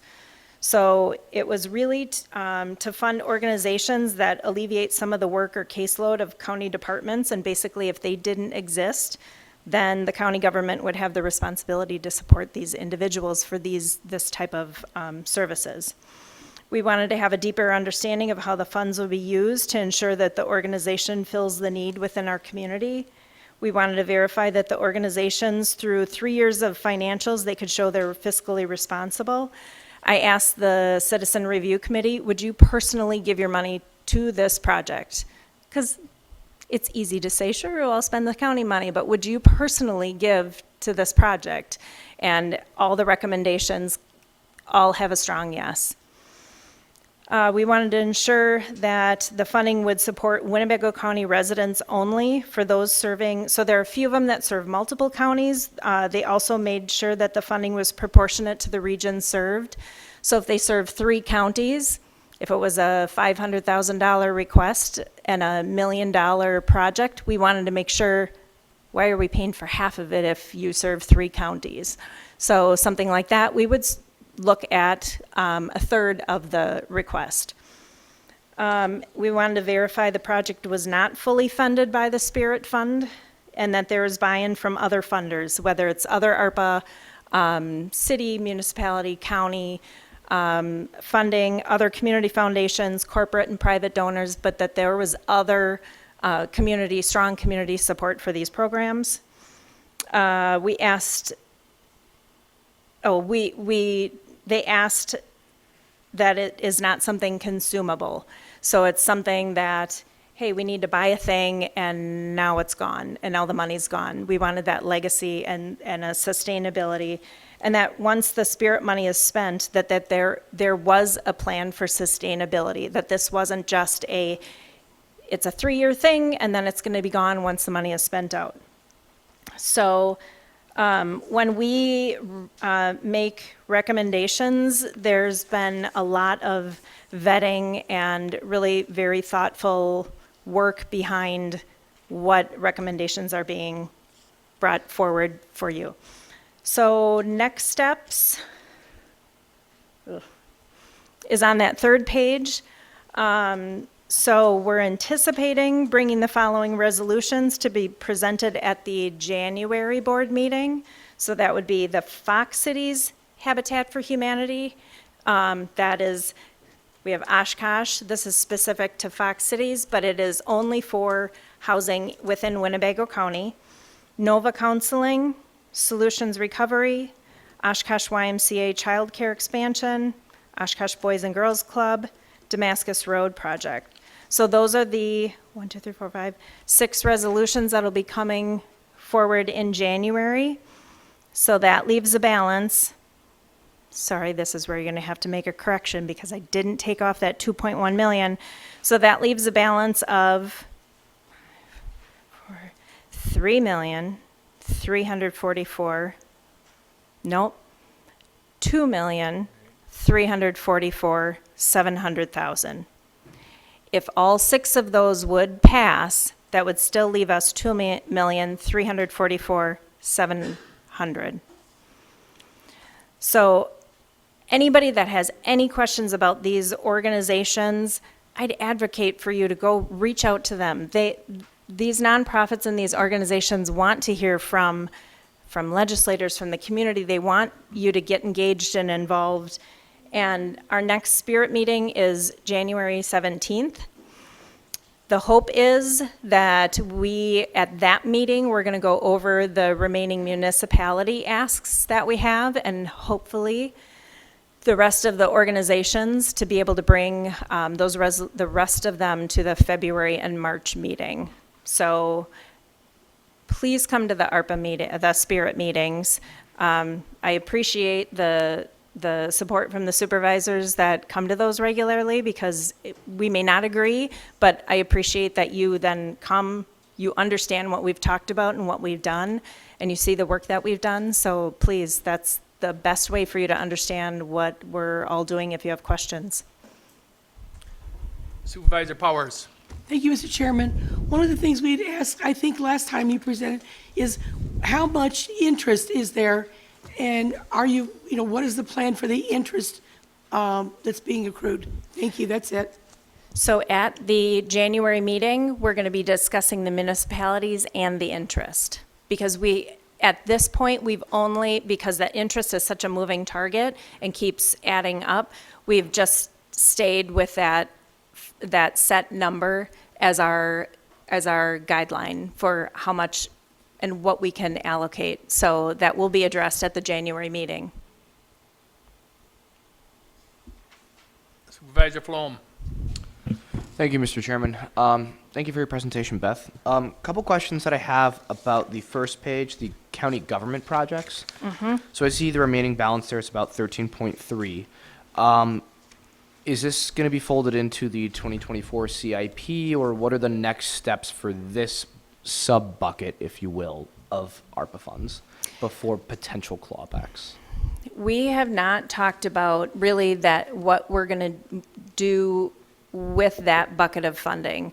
I think it was just easier to focus on one, get that done, and then, honestly, I don't know what the next steps are for that. And that might be John and the chair's decision.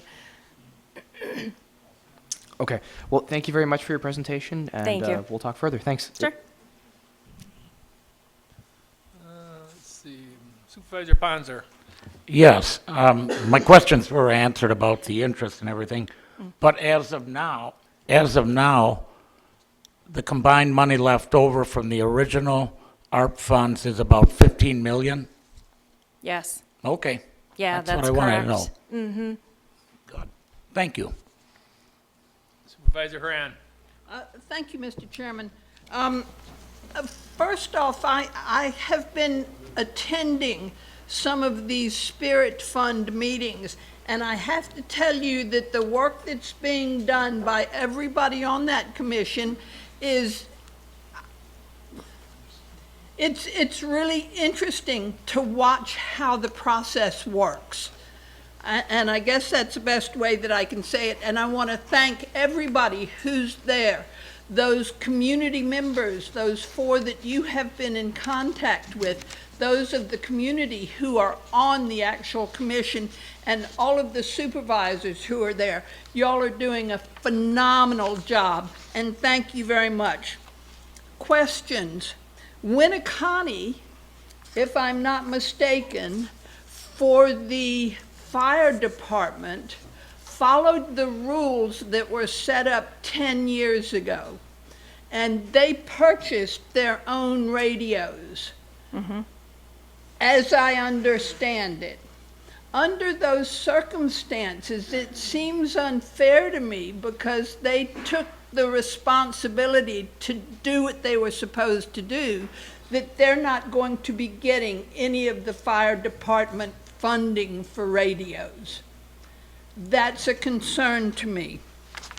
Next one is, I want to say, because I am on the UW extension with another one of our, well, several of our supervisors, and there has been concern by employees at the UW extension who are concerned about child care, and the fact that their entire salary goes to taking care of their children so that they can come to work. Now, obviously, this is a 2-income family that we're talking about, but that's interesting.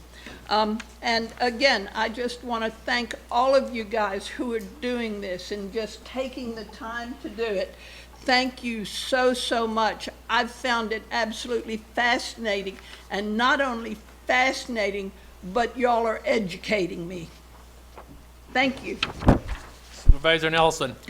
Yes, of course, I spoke already on the fact that Winneconne certainly drew the short straw because they weren't greedy or needy. So I won't harp on that. I would like to think the chiefs can maybe figure out something a little more equitable. And maybe I'm doing it wrong, but the balance that you had of $5,444,000, and then when we subtract $2,100,000 from that, correct? The fire department amount? Hang on, let me look at, The last page. yep. So on your paper, the balance is 544.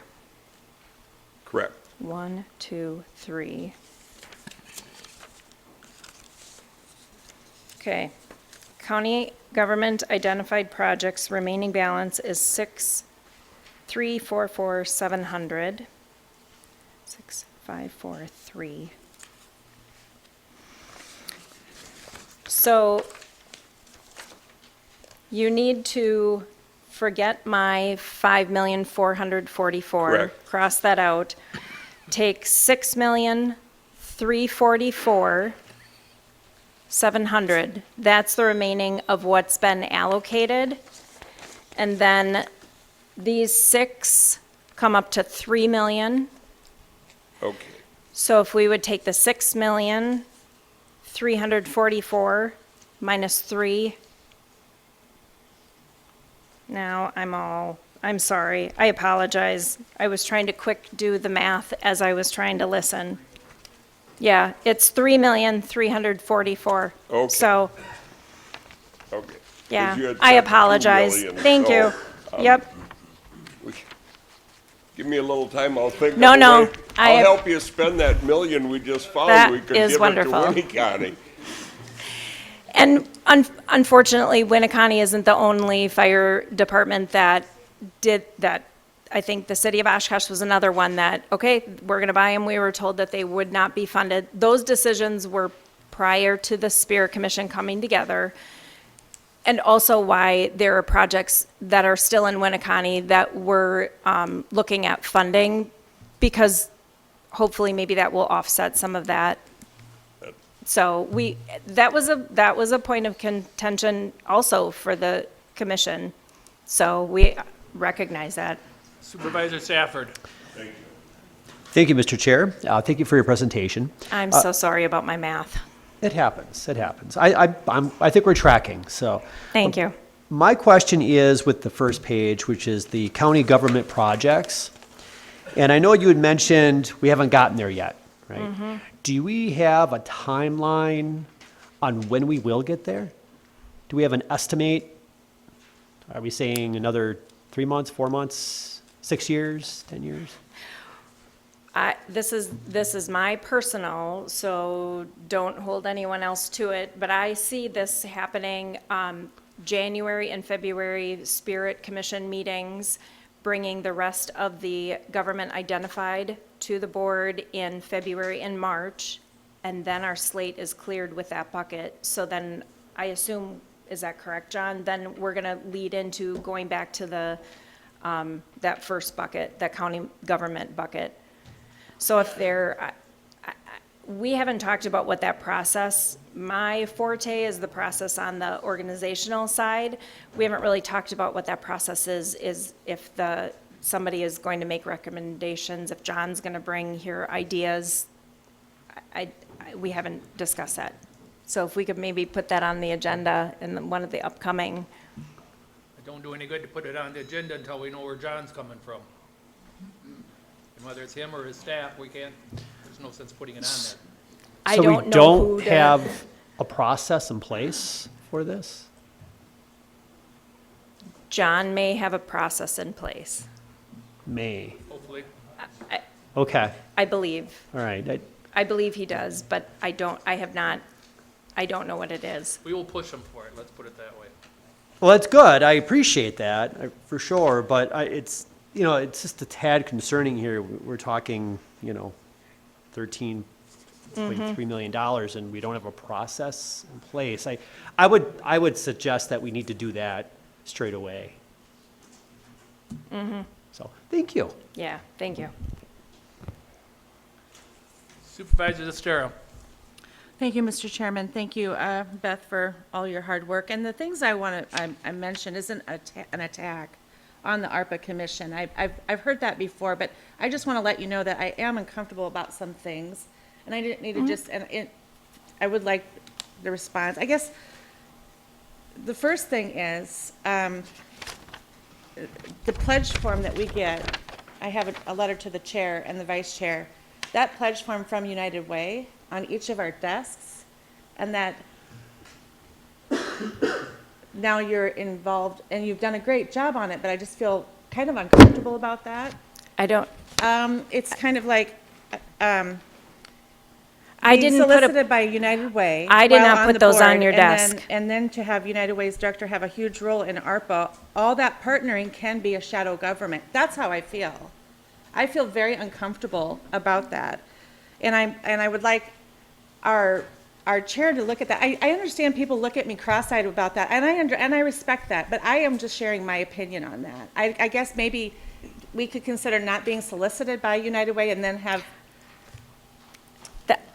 I completely understand where you're coming from. I did not put those on your desk. I did not ask for those. That must have been an internal determination to share that. Okay. I've been trying to be really open I worked at Christine Ann. I'm with United Way. I've tried to be very transparent. I hear what you're saying, that you did not put those on our desk. I do accept that. And I did not, understand that. And yeah, again, nor did I respect- ask. Okay. And when I have gone to a couple of ARPA meetings, at one point, I heard someone specifically say a lower amount of the range. And that got kind of lost, and it raised up. And I felt like, it was like 200,000 less, and then it just got changed. I guess I want to save the county as much money. Obviously, we all do. We all do. And I just feel a little, just give me a minute. When the last St. Vincent de Paul ask came forward, I heard him at that meeting because I was present. He said, I know this is a big ask, anything would be fine, and he gets 500,000. I'm just saying, I never have had handouts. I'm not bitter about that. I've actually grown from that. And I hear so much being given to people. And it really concerns me. Thank you. And feel free to respond. Sure. That's not how it happened. I mean, just to be realistic, we did have the range. We had a maximum and a minimum, and the minimum was much lower. The Citizen Review Committee did their due diligence, asked a lot of questions. I came back to the next meeting, shared information, and that's when the recommendation from the Spirit Commission was, let's go with a higher because we have more information. Just hold it, somebody else is talking now. Sure.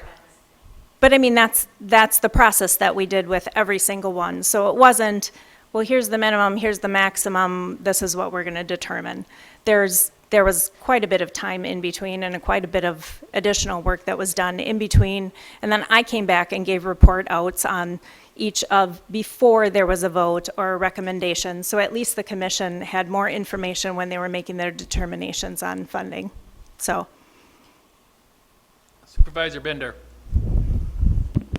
I know there is a county process in, the plan is, like the Parks Department, we're gonna be asking for $3.8 million.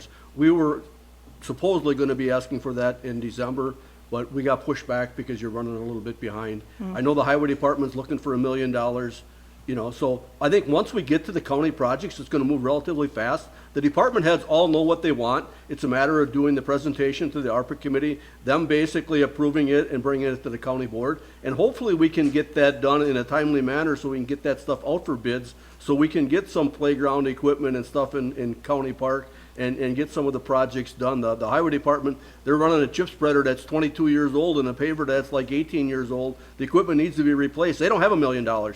So either we replace the equipment and continue to do work for the county, which would be a legacy project. And when they get in the 20th year, that road's gonna last another 20 years.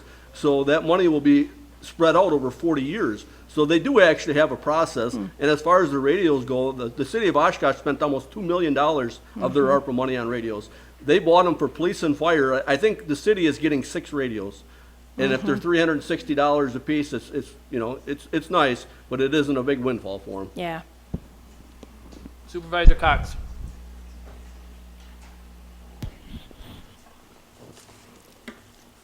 Beth, you were given an assignment as to the length of time and when the door closes on these projects.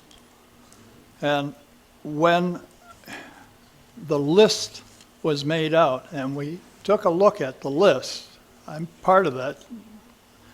Part of those people wanted to stay somewhat low so that we'd be able to spread the wealth, so to speak. But by closing the door at a certain point in time, that kind of locked in some of these lists. Fire department's list, without having Winnebago involved in it. Those kind of things, we were unable to patch up Winnebago, and they wanted to get in later, that kind of thing. So I guess that door still has not opened up to reinsert other projects. Is that correct? It's not going to either, is it? The commission has not made a determination that we would accept additional projects. Okay.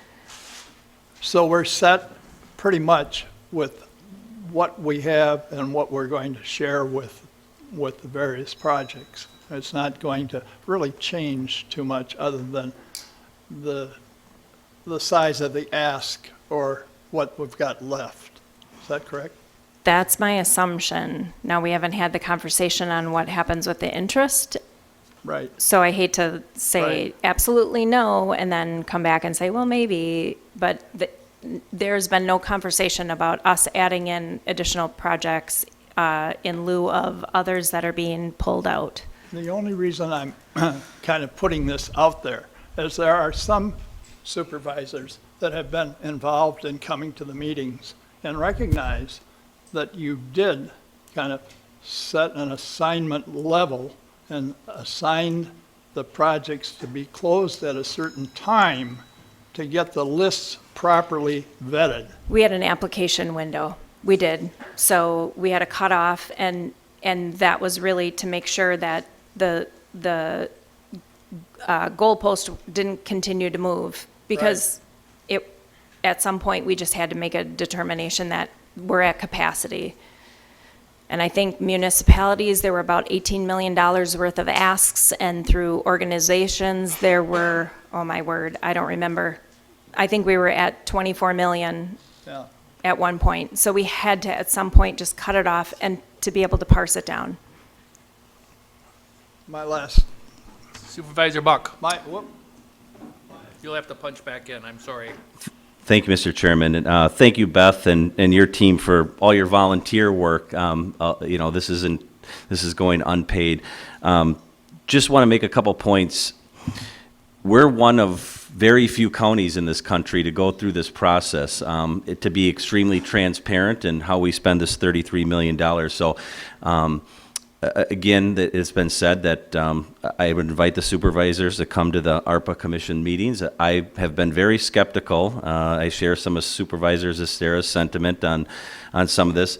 This is one-time money that our county is getting, and to look at it extremely carefully. I mean, we're picking winners and losers essentially, and it's not easy. It's not, and it's not going to be a fair process. There's going to be folks that are left out, and I'm going to point back to the $145,000 that, that decision was made by the board. I didn't agree with it. It's not fair, but it's been passed. And so I would just let folks know that very few people are taking this route that we're taking. We're on this path, and invite everybody to come and participate. It's been interesting, and we'll see where it goes. But I just thank you, Beth, for your volunteer work that you've been doing on this commission. I appreciate it. Thanks. Supervisor Cox, second time. I think you've done an outstanding job, and by closing the door, you had to solidify the list. Otherwise, we'd be on and on and on and on, folks, and that wasn't going to work at all for all of us. Mm-hmm. So I think you've done an excellent job as far as I can see, and I've been at every one of the meetings. I'm your P&F chair, and I sit on those meetings. Thank you. Thank you. Vice Chairman Fari. Thank you, Mr. Chairman. I'd like to follow up a little bit on Supervisor Stafford's comments. Hopefully, we can get this one side done January, February timeframe. But then you're into March. And of course, we have a new board taking place in April. Mm-hmm. So if we don't get through the projects for the county, that will be hopefully carried over with a new commission, depending on the chairman's appointments, for the following term. It's somewhat unfortunate we have taken that long, but as has been described, these decisions are lengthy, a lot of discussion, and it's a slow process. So that's just kind of where it is. I think it's time I comment a little bit on the Winnebago Poigon Fire Department request. And I haven't really gotten into this, but I did have a conversation with the assistant chief and the chief of the fire department in Winnebago when I first noticed they weren't on the list, and when there was still enough time to get them on the list. They did not request radios because they had already purchased the radios. They requested a new boat that they house for the sheriff's department, which provides them with crucial rescue, especially in the winter. So hopefully that some point here as we go on, we can address that boat issue, which is technically owned by the sheriff's department. Mm-hmm. It was on the agenda for discussion, but the sheriff said he would be addressing it. So I think they're looking at a time constraint issue. So maybe it's time we looked at it also on the ARPA Commission. That would satisfy the request of the Winnebago Fire Department based on what they told me.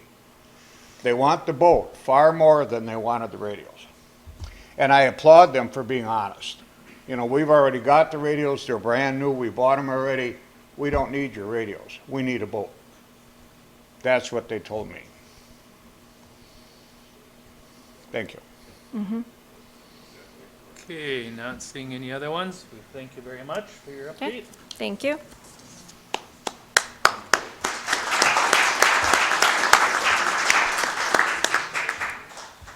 And we'll move on to this evening's consent agenda. Do I hear a motion? No, point of order. Yes, sir. I'd like to remove ordinance number 29312, 2023 from the consent calendar. 293.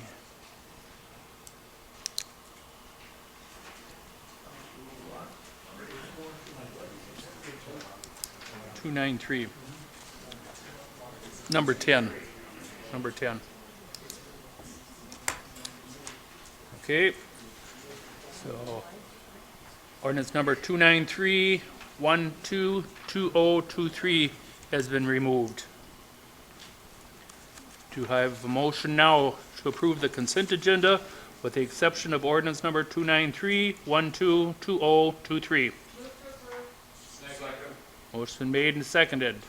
Any discussion? Not seeing any. All those in favor signify by saying aye. Aye. Opposed, say nay. Carried.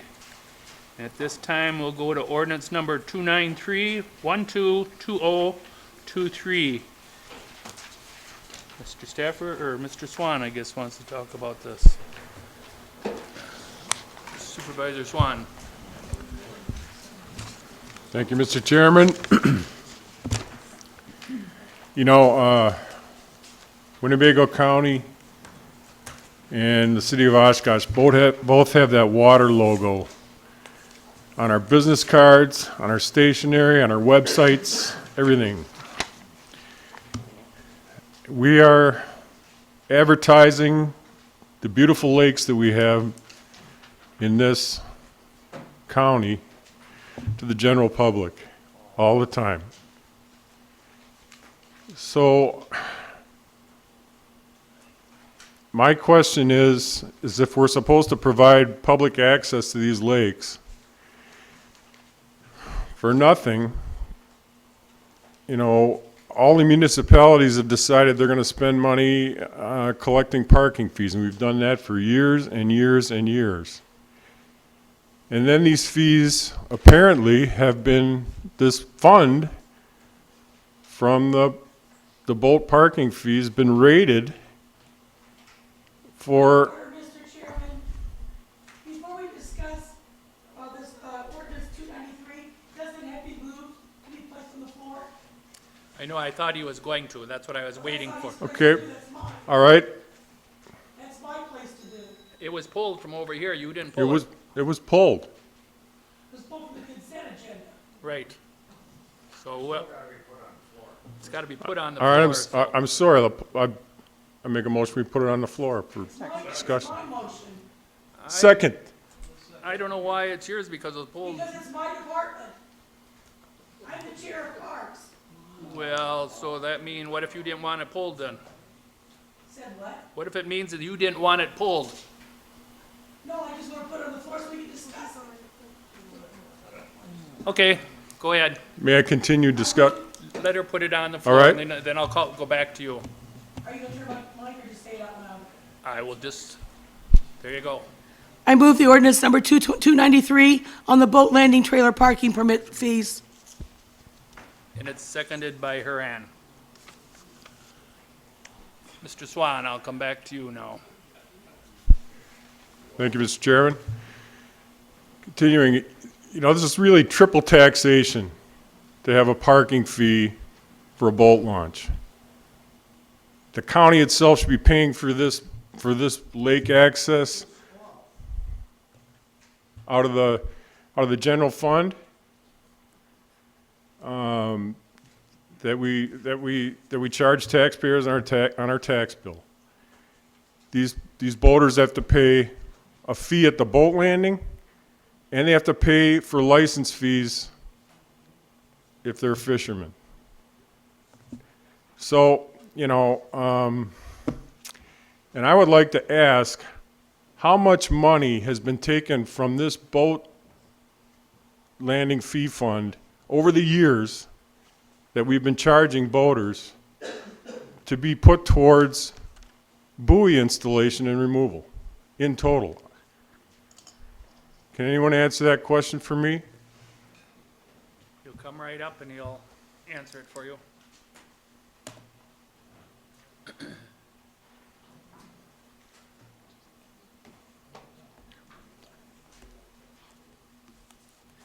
So I don't have the data going back to when the buoys were taken over by the county, because that was back in the 90s. After the Coast Guard turned that over, I would need a little bit of time to put that data together.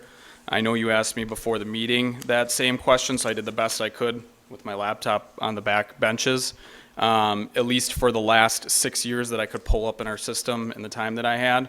Now keep in mind, as of 2022, we put the buoys into the general fund and moved them from the boat landing fund. But so those 21 through 2018 was a total, and this is rough because I was, like I said, I was doing it pretty quick, 477,000 for buoys for those 4 years. In the full 6 years, keep in mind that for 2022, 2023 was in the general fund, was 557,000 for buoys.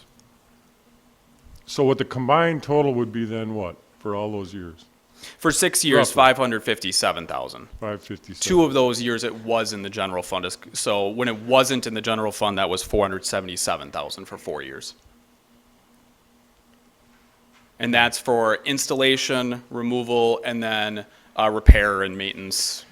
All right, well, it seems to me that that money, if reimbursed, would go a long way to doing a lot of the repairs that you're asking for, and you're asking for fee increases to make. And I don't think the boaters should be charged 1 nickel more until that money is put back in and utilized for what it was supposed to be utilized for. And that's basically all I have to say at this point. Thank you. Supervisor Hanson. Thank you, Mr. Chairman. May I call you Adam? Yes, sir. Adam, thank you. First, I commend you because you always do your homework. You always have every answer at your fingertips, and so I'm always impressed with your research.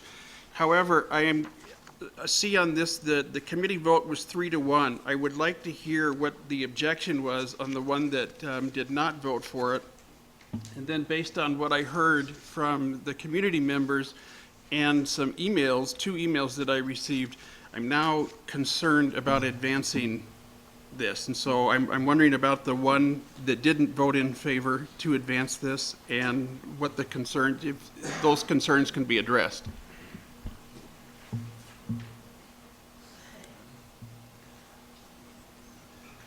Supervisor Bender. We had a nice presentation from a gentleman there, and he showed us the statistics on how much we'd be charging more than the average. You know, I just couldn't support that when the city of Oshkosh basically only charges $30, and they have 6 boat landings, and Menominee Park is probably the best boat landing in Winnebago County, and they charge basically a senior is, where is it? A senior's $25 and $55 for a 2-year pass. And what he asked us to do, when the pay stations go in, he feels there will be a substantial increase because people were only putting $2 or $3 or $4 in the envelopes. And I talked with Supervisor Nelson, and he told me when Winnebago County put them in, what did it double or? Went up substantially. Went up substantially. And he asked us just to wait 1 year.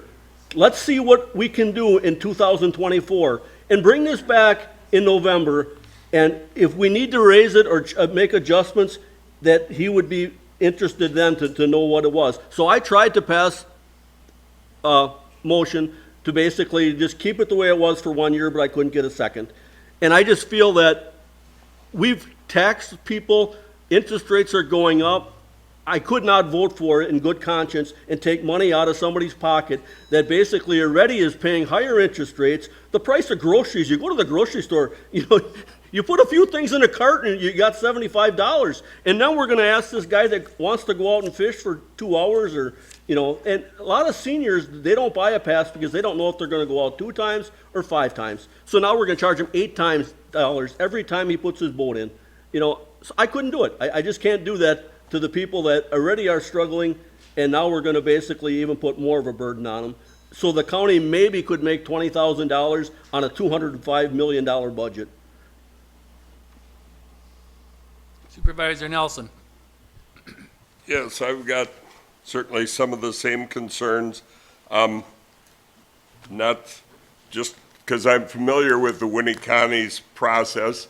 I know when the collection boxes went in, not only did the receipts go up some, but I believe the tickets that were issued tripled, because with the collection boxes, you have a sticker that says they paid or didn't pay. With the envelopes, they tear off half of it, put it on their dash, and never bother to put the $7 in the envelope.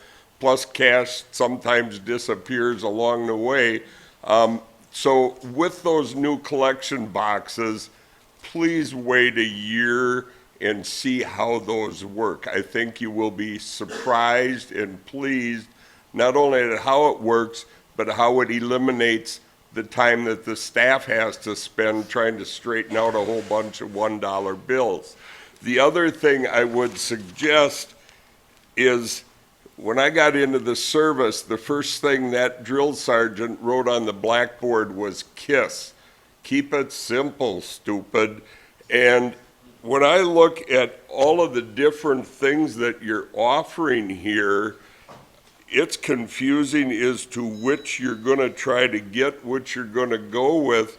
Winneconne has $7 a day, $30 for a resident, $40 for a non-resident. And I know I'm going to upset a few people, but I'm 72 years old. I don't have a problem paying the full price for it. If you're going to make all of these, you ought to have one for a separate one for veterans and so forth. Eliminate half of what you're offering, cut your paperwork in half, and I think you'd be way better off. Supervisor Gustafson. Thank you, Mr. Chairman. So, as I hear from, obviously, the constituents that came, as well as pretty interconnected with a lot of the groups in the county, what we typically see is other states, as non-residents going into them, we usually see the lift or the extreme cost for being an out-of-state resident coming in to fish, let's say Michigan. I know very well for a fishing license or whatever it may be, but just in general, they're going to charge people from out-of-state more. I think with this proposal, just charging across the board more might be a little steep, and I think an amendment would be best to maybe target a little bit more about the non-residency of the folks who are coming in and utilizing our resources. I think obviously it should be a benefit for anyone who lives in our county to have access to this, even at the current rates, and I think we should maintain that. So I'm going to make an amendment actually to this, if I could, that would actually just keep all the current rates for everything except any of the non-resident. Keep all the current rates, and then all the proposed rates for the 3-year or the non-resident proposals as, I guess, as what you have proposed, and then also keeping the daily rate actually at that 7 for now. So I guess if you need clarification on that. No, I mean, my perspective, I understand. Okay, one more time is, any of the proposed fee changes for non-residents, we take. That would be a part of this amendment. So an example would be the 3-year non-resident going from 100 to 150, we keep that. But let's say for the 3-year resident or the annual resident, we just keep that at the current rate that it's at right now.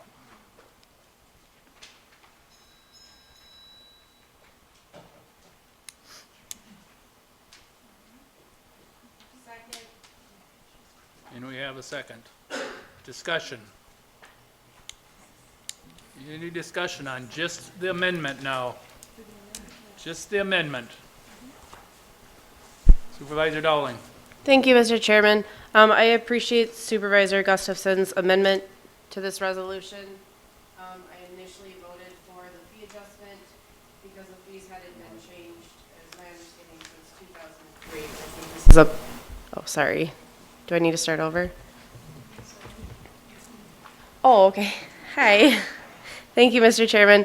I originally voted for these changes to be made because it was my understanding that the changes had not, fee schedule changes had not been addressed since 2003, but I think that this is a good solution for everyone. Supervisor Hens, just on the amendment? Thank you, Mr. Chairman. It's exactly what it's about. I would actually ask for some clarification from Mr. Gustafson. Did you also want to take away the age change? Or did you want to keep that as is? He's asking Supervisor Gustafson.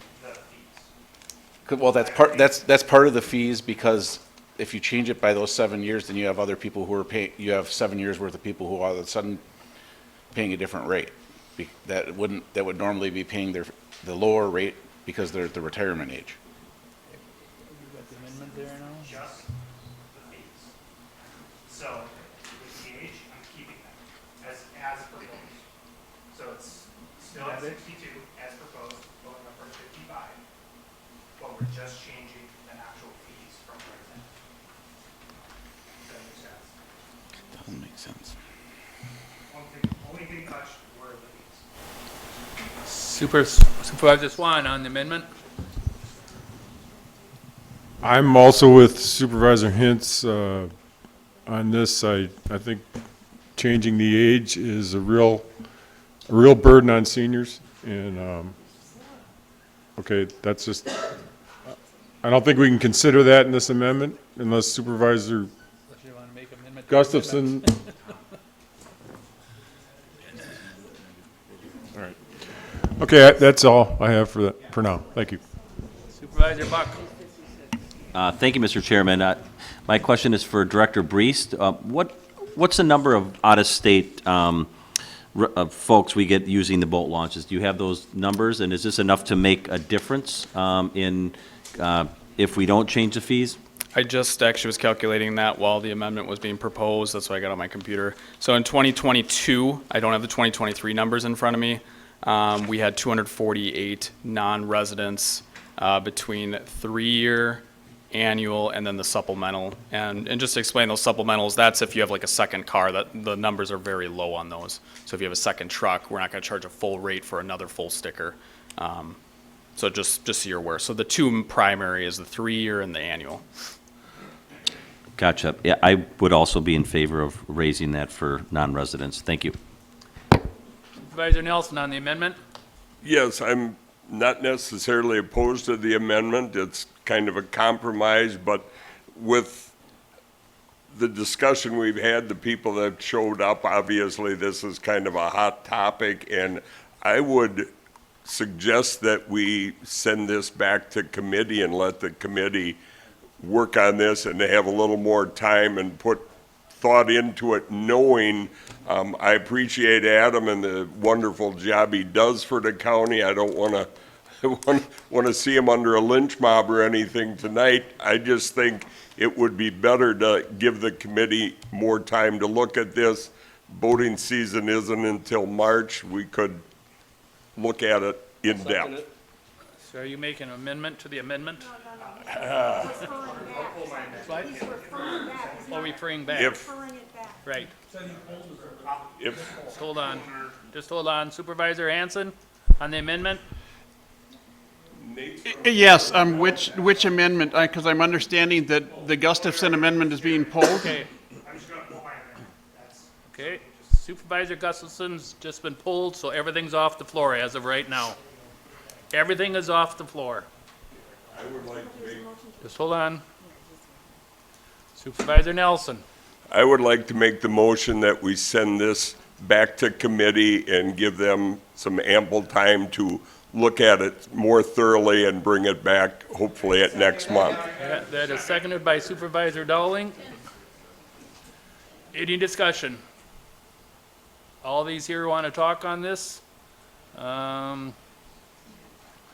Supervisor Dowling? Thank you, Mr. Chairman. I just wanted to bring up that at our December Park Board meeting, we discussed the age change, and it cannot be done. So the age will remain, I believe it was 62. Vice Chairman Fari? Thank you, Mr. Chairman. I was going to speak against the amendment, but I do appreciate the privilege motion to refer it back to committee. I certainly will support that.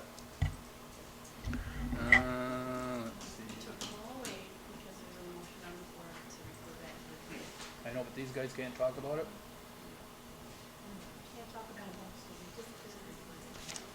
Yes, referring it back. Right. So you'll have to push your buttons back on referring it back. That's all that we're talking about now. Supervisor Gustafson, did you want any? Yeah, I just want to call the question. Okay. Motion made and seconded for the question. Stop playing around here. So.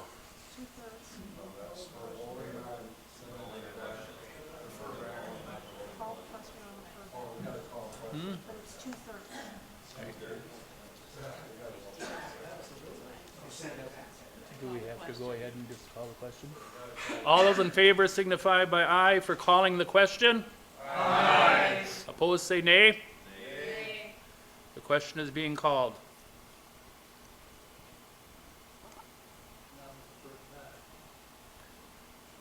Now, it's on referring back now.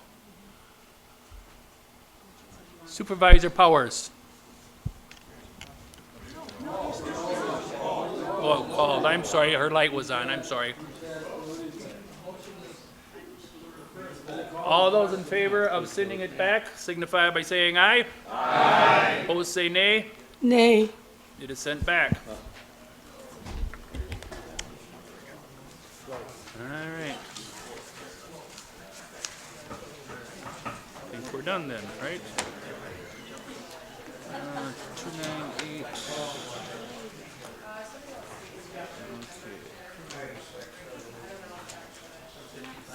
Okay. Resolution 296, 12/2023, authorize the use of $52,500 from the National Opioid Abatement Settlement Fund for the Sheriff's Office Program, contracting with Solutions Recovery, Inc. from on-site liaison for the Sobriety Treatment Assisted Recovery STAR Program. Yep.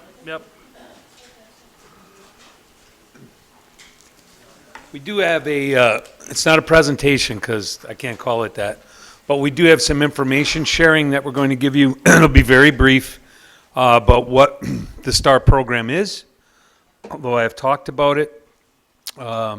And we're going to give you some, a few statistics on where we're heading.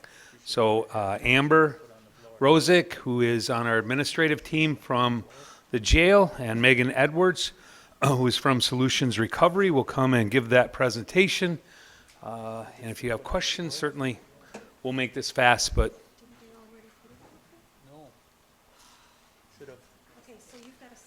Okay, before she gives this presentation, before this presentation is given, I'm talking right now, so just hold on, please. We have to have a motion to have this put on the floor and seconded.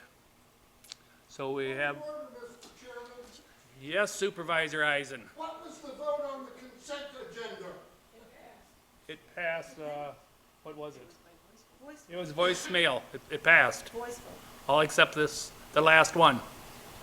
Thank you. Mr. Chairman, I move to put it on the floor. Second. Motion made and seconded to put it on the floor. All those in favor signify by saying aye. Aye. Opposed, say nay. Thank you. And again, we'll make this very quick, and I think you'll be impressed. County Exec Daniel covered a lot of the stats that we have for you this evening, so like the sheriff said, we'll make this as quick as we can. So the STAR program, which is our sobriety and treatment assisted recovery program, started off kind of small and blew up real big real fast. So it's a multifaceted recovery program that combines peer support along with medication assisted treatment and comprehensive wraparound services for post-release when they leave our facility. So we decided to start out at the jail because this is the place where we see the biggest window of opportunity. They funnel through to a point with us. We have a high population that has addiction to some kind of substance. We force them into sobriety while they are incarcerated with us. So this kind of gives them a chance to hit their rock bottom, and this is the place where we can reach them to talk to them about their recovery journey. So in July of last year, we applied for the COSAP grant, which was offered by the DOJ, and we received $150,000, and we decided to apply that towards a medication-assisted treatment program using Vivitrol injections to aid in sobriety post-release.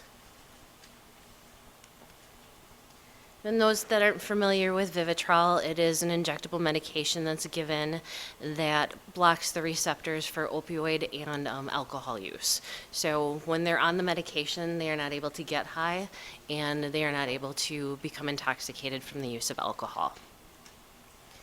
So we partnered up with the Overdose Fatality Review Board, and they gave us the suggestions of using peer support to go hand in hand with our program to offer the counseling aspect of what these people need when they're in recovery.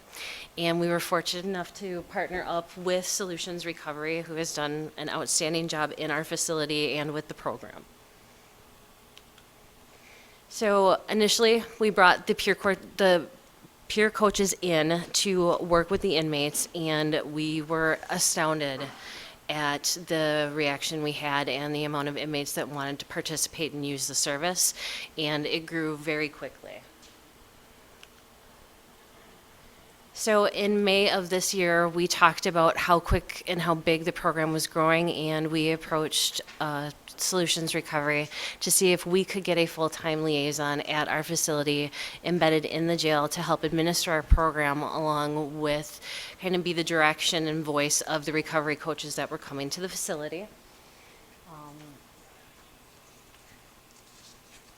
And we saw the program kind of explode after that. Having somebody dedicated at the facility that could administer the program and kind of be the point of contact for us and be able to grow up by a couple different facets than what we had and really expand what we had for the wraparound services post-release, and to be able to get the follow-up stories to see how everybody was doing and to report that back to the staff for buy-in was phenomenal.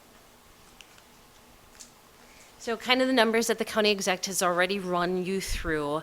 So in the first year, we gave out 55 injections. The recovery coaches met with 399 different inmate individuals.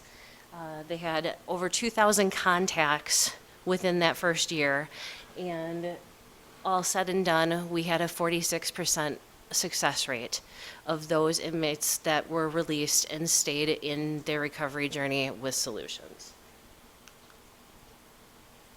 So when we're looking ahead to next year and looking at funding, because the program has been solely supported by grant funds, and now partially with the opioid settlement funds, we're looking to add recovery coach positions, 3.5 positions to be staffed at the jail, as we have plans to open a recovering housing unit.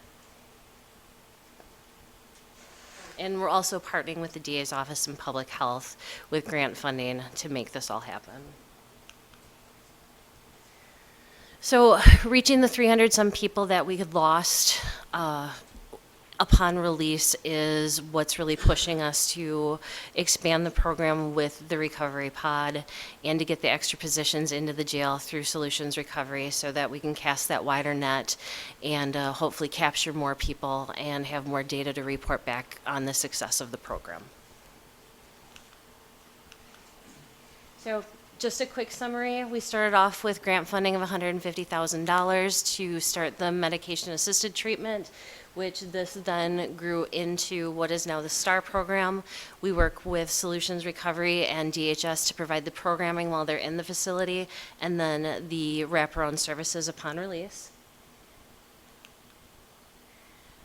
We're looking to add the positions next year to continue to grow the program and be able to meet the needs of the inmates that we have in our facility and provide them with the best chance to continue their sobriety when they leave the facility.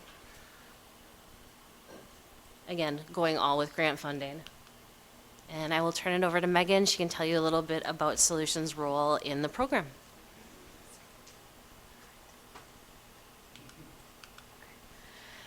Hello, everyone. My name is Megan Edwards. I'm the program director at Solutions Recovery. For those of you that have heard this presentation multiple times, I apologize. But for those of you that haven't, I will do my best to get through it.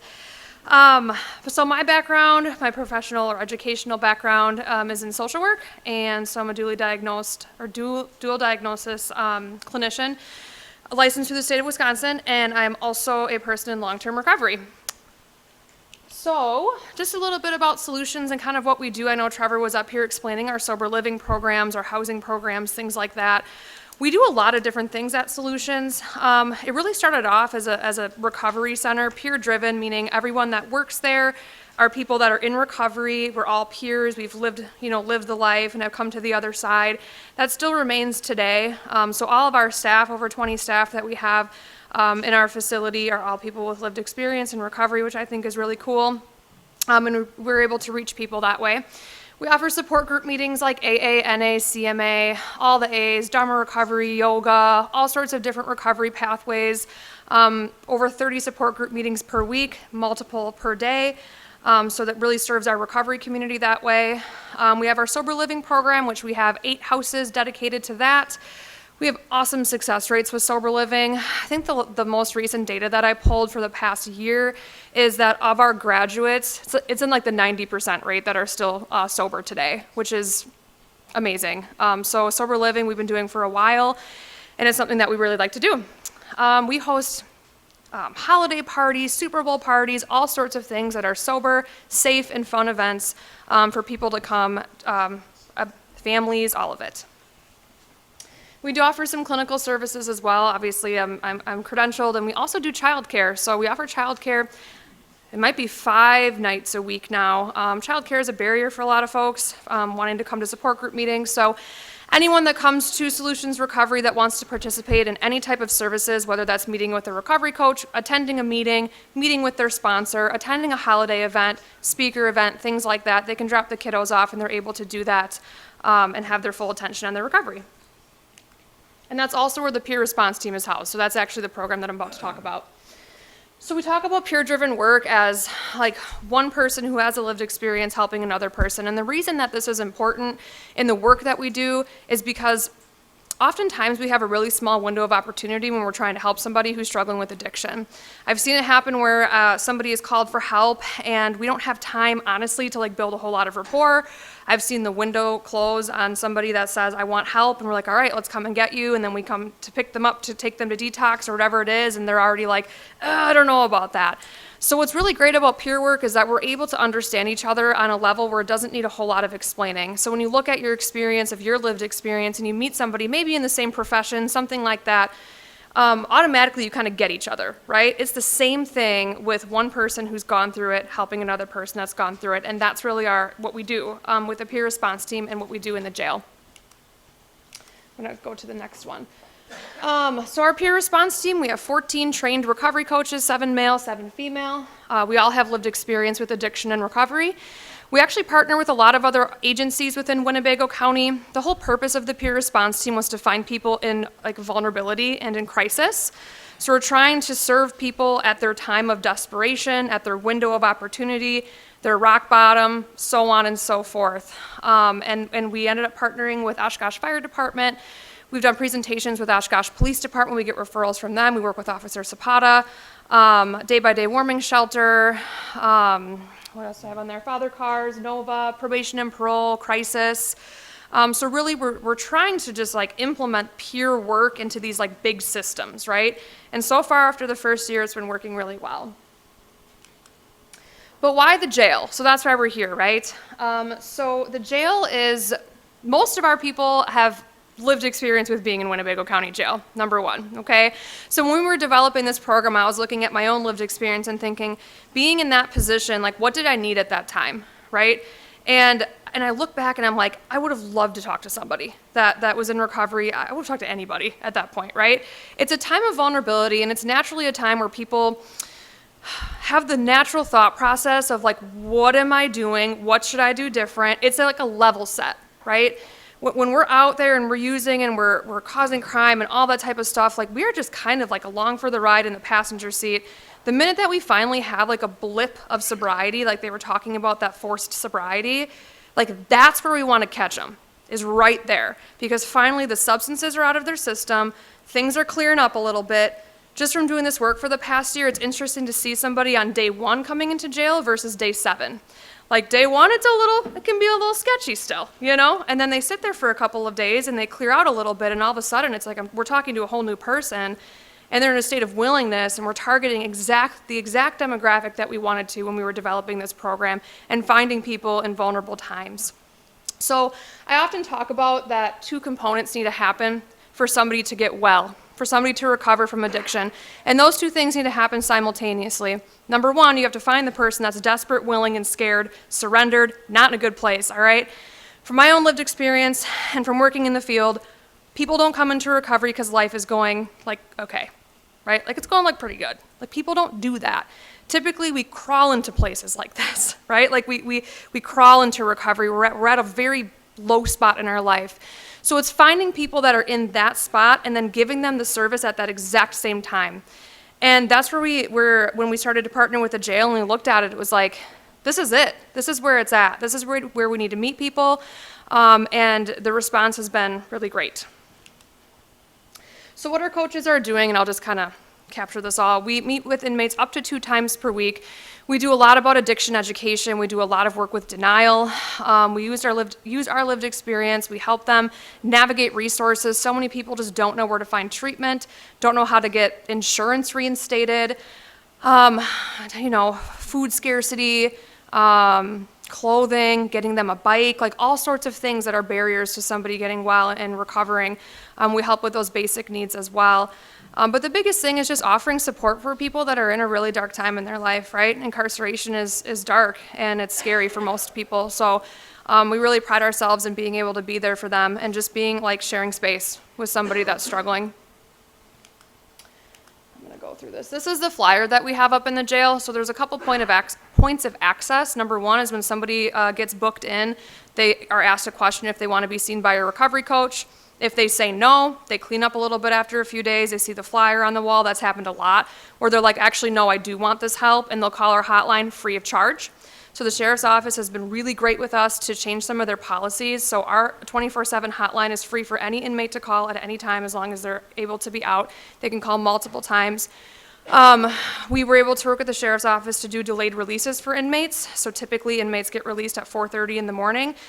We offer it to all the people that we work with that we can come pick you up at 8 a.m. We can come pick you up, we can take you to treatment, take you to sober living, take you to Salvation Army, whatever you need. Come to Solutions and get you connected so there's that door-to-door opportunity. And the data's already been shared, but this is our data across all of our community partners. So it's pretty clear that the jail is our number 1 community partner. This is where we had a huge response, and this is where we've been putting most of our recovery coach services into. But as you can see, there's other ones like treatment centers, crisis center. We had a few OFD and OPD referrals, shelters. And then on the very end there, it's covered, but it's transport. So we also provide transportation. We did over 800 transportations in the first year that we had our program running. So we do transportations to meetings. That could be picking somebody up from jail. That could be picking somebody up from a house that's not healthy, right? And helping them get rid of their drugs, get rid of their alcohol, and take them to a safe place. So we do a lot with transports as well. This is just a substance use breakdown for anybody who's interested, and the people that we served over the past year and their reported drug usage. So alcohol is actually number 1 reported, number 2 is methamphetamine, number 3 is opioids, and so on and so forth, as you can see. And here's our data with the jail, as we talked about. This is actually the most recent data that I pulled, which is from October, so it's about a year and a month. And it just shows, so I want to talk about the direct connection to the resource upon release. So that's 91 people, and what that means is of those 91 inmates that were released means that we picked them up at 8 o'clock in the morning, took them to residential treatment, took them to sober living, got them, hooked up with emergency shelter, whatever it is. It was a door-to-door referral. So for 91 folks in a little bit over a year, there was no in-between time from leaving incarceration and getting to the service that they need. And of those 91, it was still a 46% rate, or success rate, or sobriety rate. So even compared to our first year, it still stays there. So 43 of them are still in services. I would assume that number is higher today, given that we've had a couple more months doing this service. So we feel really good about that. The other thing that I want to mention is, for residential treatment, DHS has an AODA assessor in the jail that we work really closely with, and it's just a really good collaboration piece. And when we're thinking about this recovery pod moving forward, just to kind of put it in your ear, we're really working closely with DHS so that we can both offer services and just do the best that we can to serve the people that we're both serving. Similar services too, but different and equally beneficial. So in summary, the first year we feel really good about. We've served a lot of people, and we're just really excited to see where it goes from there. And with that, I just thank you so much for your time. It's always a privilege to speak on these types of platforms. Thank you so much. So there's 2 resolutions that relate to this information sharing, and one is for 2023 and the other is for 2024, authorizing use to opioid settlement fund to assist with our program. Any questions? Supervisor Flom. Thank you, Mr. Chairman. Thank you, Sheriff Motz, for being here. I saw this presentation at JPS, but for those on the board who are not on JPS and have not seen this presentation, when you look at treating this opioid crisis that we have and just overall the addiction issue that we have in this county, it's multifaceted. There is enforcement on one hand, and then there are services and recovery on the other hand, and the two of them have to mesh together in order for you to have progress, and I think this really helps move the ball. This is meeting people at their lowest. This is meeting people when they would have that moment of clarity, and gives us an opportunity for us to reach out to them with people who have also gone through that same experience. So I'm very much in support of this. I supported it in committee. I'll support it here, and I would urge my colleagues to do so as well. Thank you. Supervisor Nichols. Thank you, Mr. Chairman. Mine is a question about the money in both of the resolutions.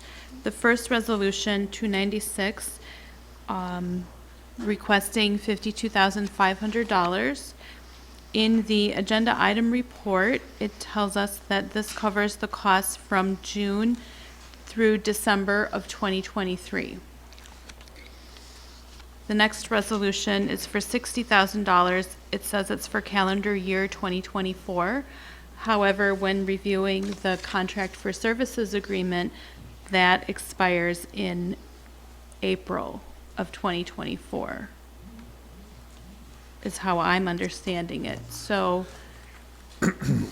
I guess I'm seeing a discrepancy in the costs for 6 months of services versus 12 months of services. Right.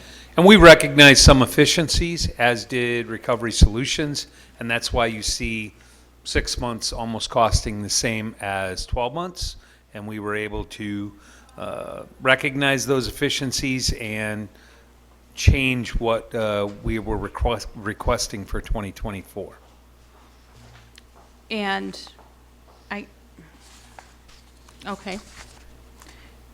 I'm assuming then there'll be an extension of the services. Yes, there'll be an extension of the contract to go through the end of the year. And we hope to go beyond. We have, we haven't secured funding yet, but certainly the results of the program, we will be, we'll be attempting to secure additional funding to move the program even further when we have our recovery pod open and we have a much more peer-to-peer, not only just recovery solutions coming in, but peer-to-peer counseling.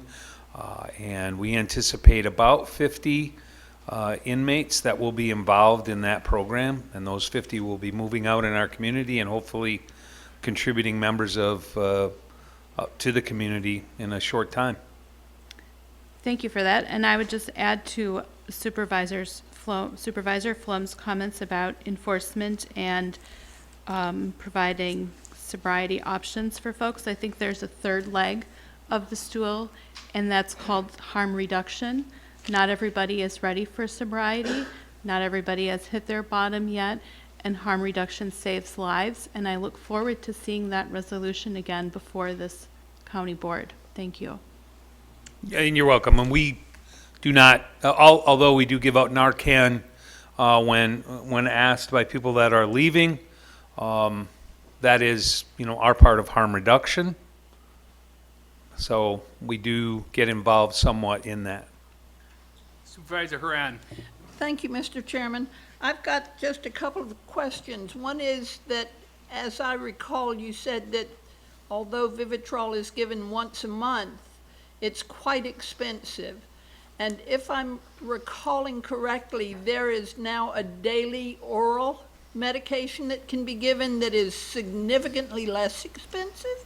Yes, shot is about $1,200, and the pill is about less than $30 a month.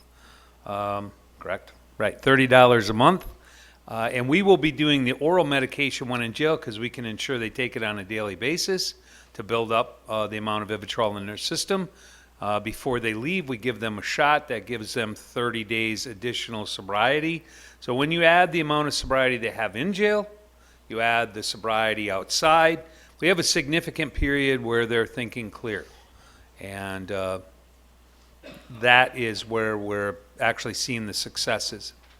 What is the usual time for someone being incarcerated? It's about 19 days, but that's a little bit skewed because if you're there for an hour, that counts as a day. So I think it's really the reality is probably closer to 30 days. So we now have about 60 days of sobriety at least. So that's substantial. That's 60 days they probably haven't had for years.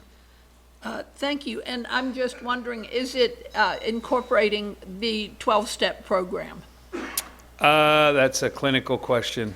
Well, we're separate from 12-step. So there's 12-step meetings that are brought into the jail. That's a separate recovery service. I guess it's not really a service, it's a volunteer. Okay. Thank you. Welcome. Supervisor Bender.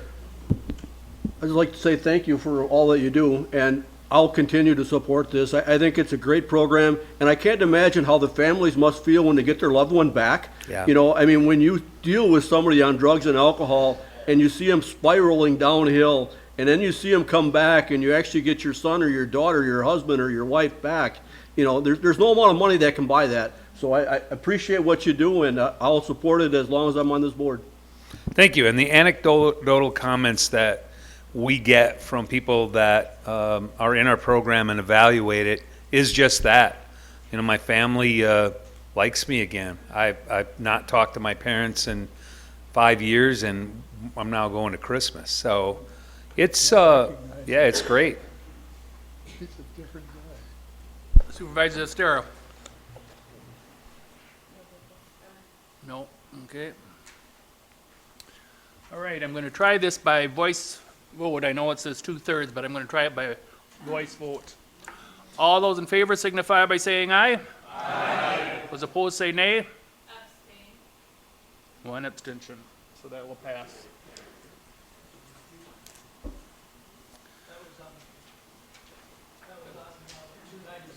That was on 296. Now, resolution number 297-12-2023, authorize the use of $60,000 from the National Opioid Abatement Settlement Fund for the Sheriff's Office Program, contracting with Solutions Recovery, Inc. for an on-site liaison for the Sobriety Treatment Assisted Recovery STAR program for the calendar year 2024. Supervisor Stafford. Thank you, Mr. Chair. I move to approve Resolution 297-122023. And that's seconded by Supervisor Hintz. I do not see any discussion, so I'm going to do the same thing, but, oops, I'm sorry. Supervisor Haran. Thank you, Mr. Chairman. I'm just wondering how broad both of these programs are. Living up in the north end of Winnebago County, we're talking about transportation. We're talking about family. I guess I'm thinking that this happens mostly in and around Oshkosh. Not really. Our population jail population is throughout the county. So unfortunately, we have many North End residents who reside in our jail, and they are given the same opportunities as anyone else for the program and the sober living opportunities. So whether you live in Menasha, we're not going to, the key to one of the keys to this program is not sending you back to the same environment that got you there. So you may be in a sober living facility here in Oshkosh, but you're not back there.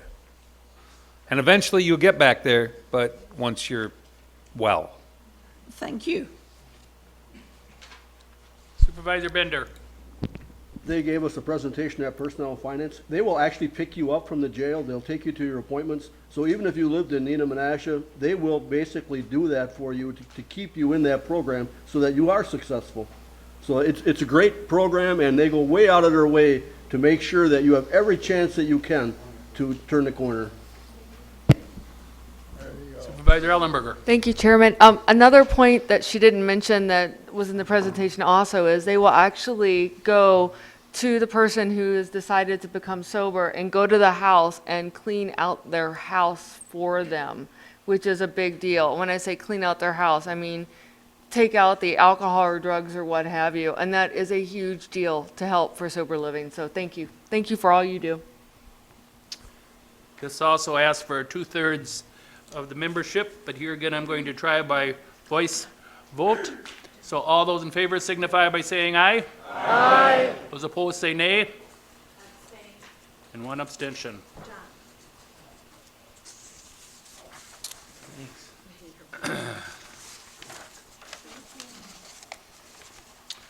Resolution number 298/12/2023, adopting a revision to the Winnebago County compensation schedule for 2024.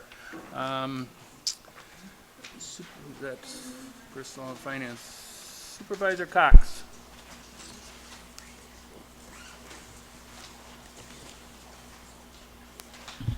I'd like to make a motion to approve 298/12/2023, adopting the resolution to Winnebago County compensation schedule for 2024. And it's been seconded by Vice Chairman Fari. Supervisor Dowling. Thank you, Mr. Chairman. All of our county employees are valuable, we can agree. And we all agree that they go above and beyond for our county. Wisconsin has some of the most unpredictable weather, and when bad weather strikes, we are absolutely dependent upon our highway staff working at all hours of the day. Again, while all of our employees at the county are valuable, our highway department operators and foremen deal with many physical elements and risking their lives, such as having a 4,000-pound vehicle fly past them at 70 miles an hour or more. I move to amend the 2024 Winnebago County compensation schedule. I'd like to amend just the following items: pay grade 63 highway operator 1 to pay grade 64, pay grade 64 highway operator 2 to pay grade 65, pay grade 65 foreman highway to pay grade 66. This is an average of $1.66 per change.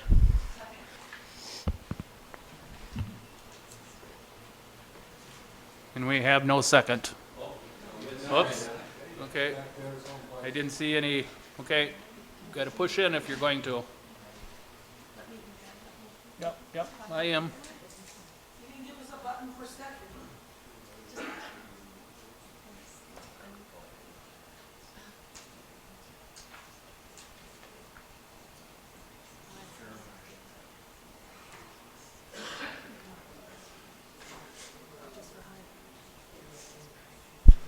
Mike, go ahead.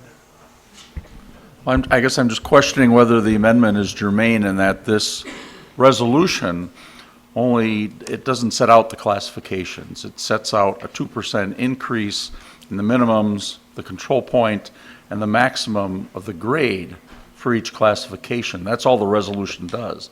The resolution doesn't adopt the classifications. So the classifications are established in accordance with county policy. There is a reclassification process available. I did. I told him go ahead and speak up so I know exactly, because I gotta know I know where you're going, but I gotta know what's going on between the money and that, and I think it's only right that we do. And so as I said, the classifications are set in accordance with the county human resources policies and the compensation plan that was adopted. And those policies provide a procedure for doing reclassifications that take place each spring, managed by the Director of Human Resources. Reclassification request notices go out to departments. Departments can request that certain positions be moved from one classification to another. Then that goes to the Personnel and Finance Committee for consideration. This hasn't gone to the Personnel and Finance Committee. I certainly think it's allowable for the board to develop a resolution changing classification, but I think that would have to go through Personnel and Finance Committee as well. But the first step really should be the reclassification process that's already set out in our county policies. And as I say, this resolution that's before the board only changes the numbers. It doesn't adopt the classifications. The classifications were already adopted through a separate procedure. Most recently by this board as a result of the pay study when there were a number of positions moved to different classifications. But that's not in this resolution right now. So we do have a motion to redo this resolution, and it has been seconded by Zestera. Any other discussion? You heard from the finance director. I shouldn't say finance director anymore, but Supervisor Dowling. Thank you, Mr. Chairman. I just wanted to clarify, you used the word should go to PNF, not must.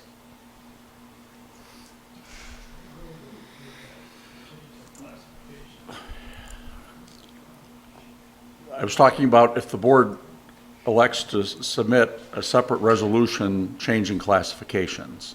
Sure. There are two procedures.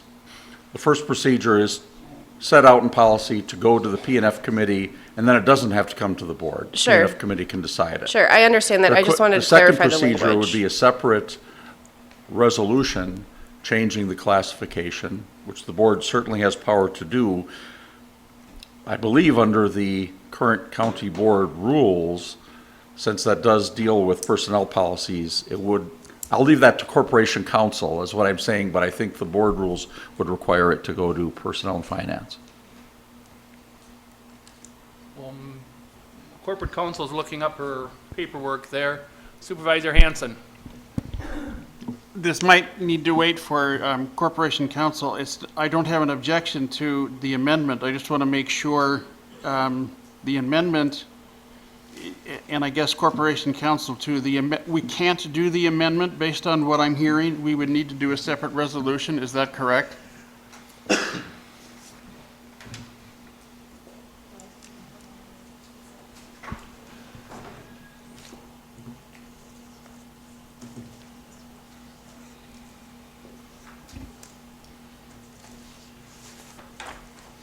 That is correct, Supervisor Hanson.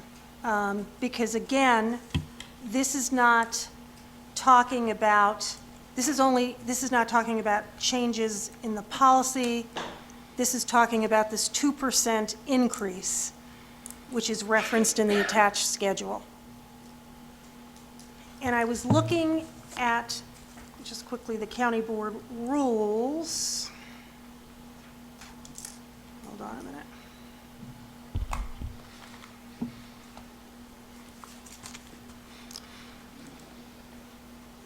Request review proposed. Yeah, and again, under Personnel and Finance, under 24.9,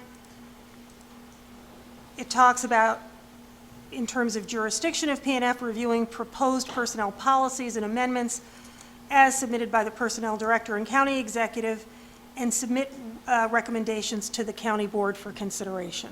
So that is right in the rules.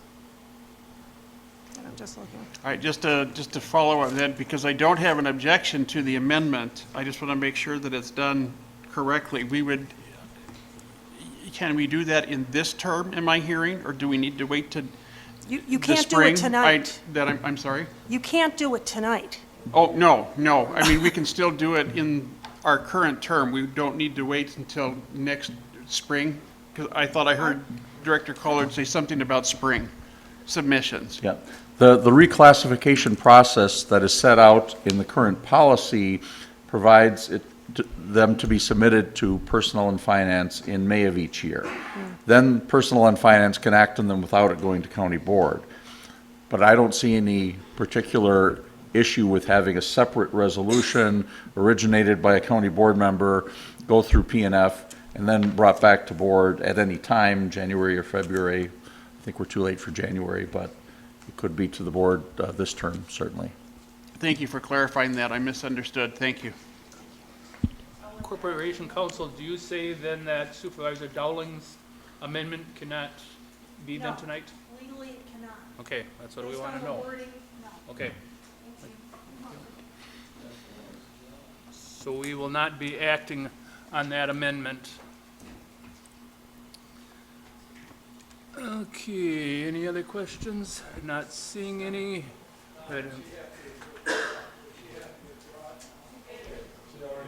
you? Okay. So, okay.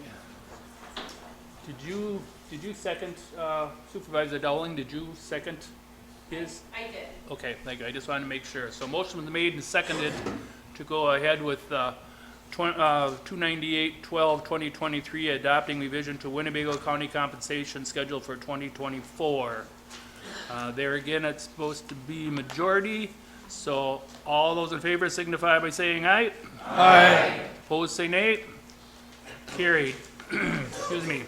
Resolution number 299-12-2023, authorizing Winnebago County to remain a party to the McKinsey opioid settlement agreement.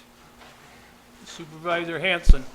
Thank you, Mr. Chairman. I move to put on the floor and make a motion for Resolution 299-12-2023, authorizing Winnebago County to remain a party to the McKinsey opioid settlement agreement. And that is seconded by Supervisor Ernst. And not seeing anything. All those in favor signify by saying aye. Aye. Opposed, say nay.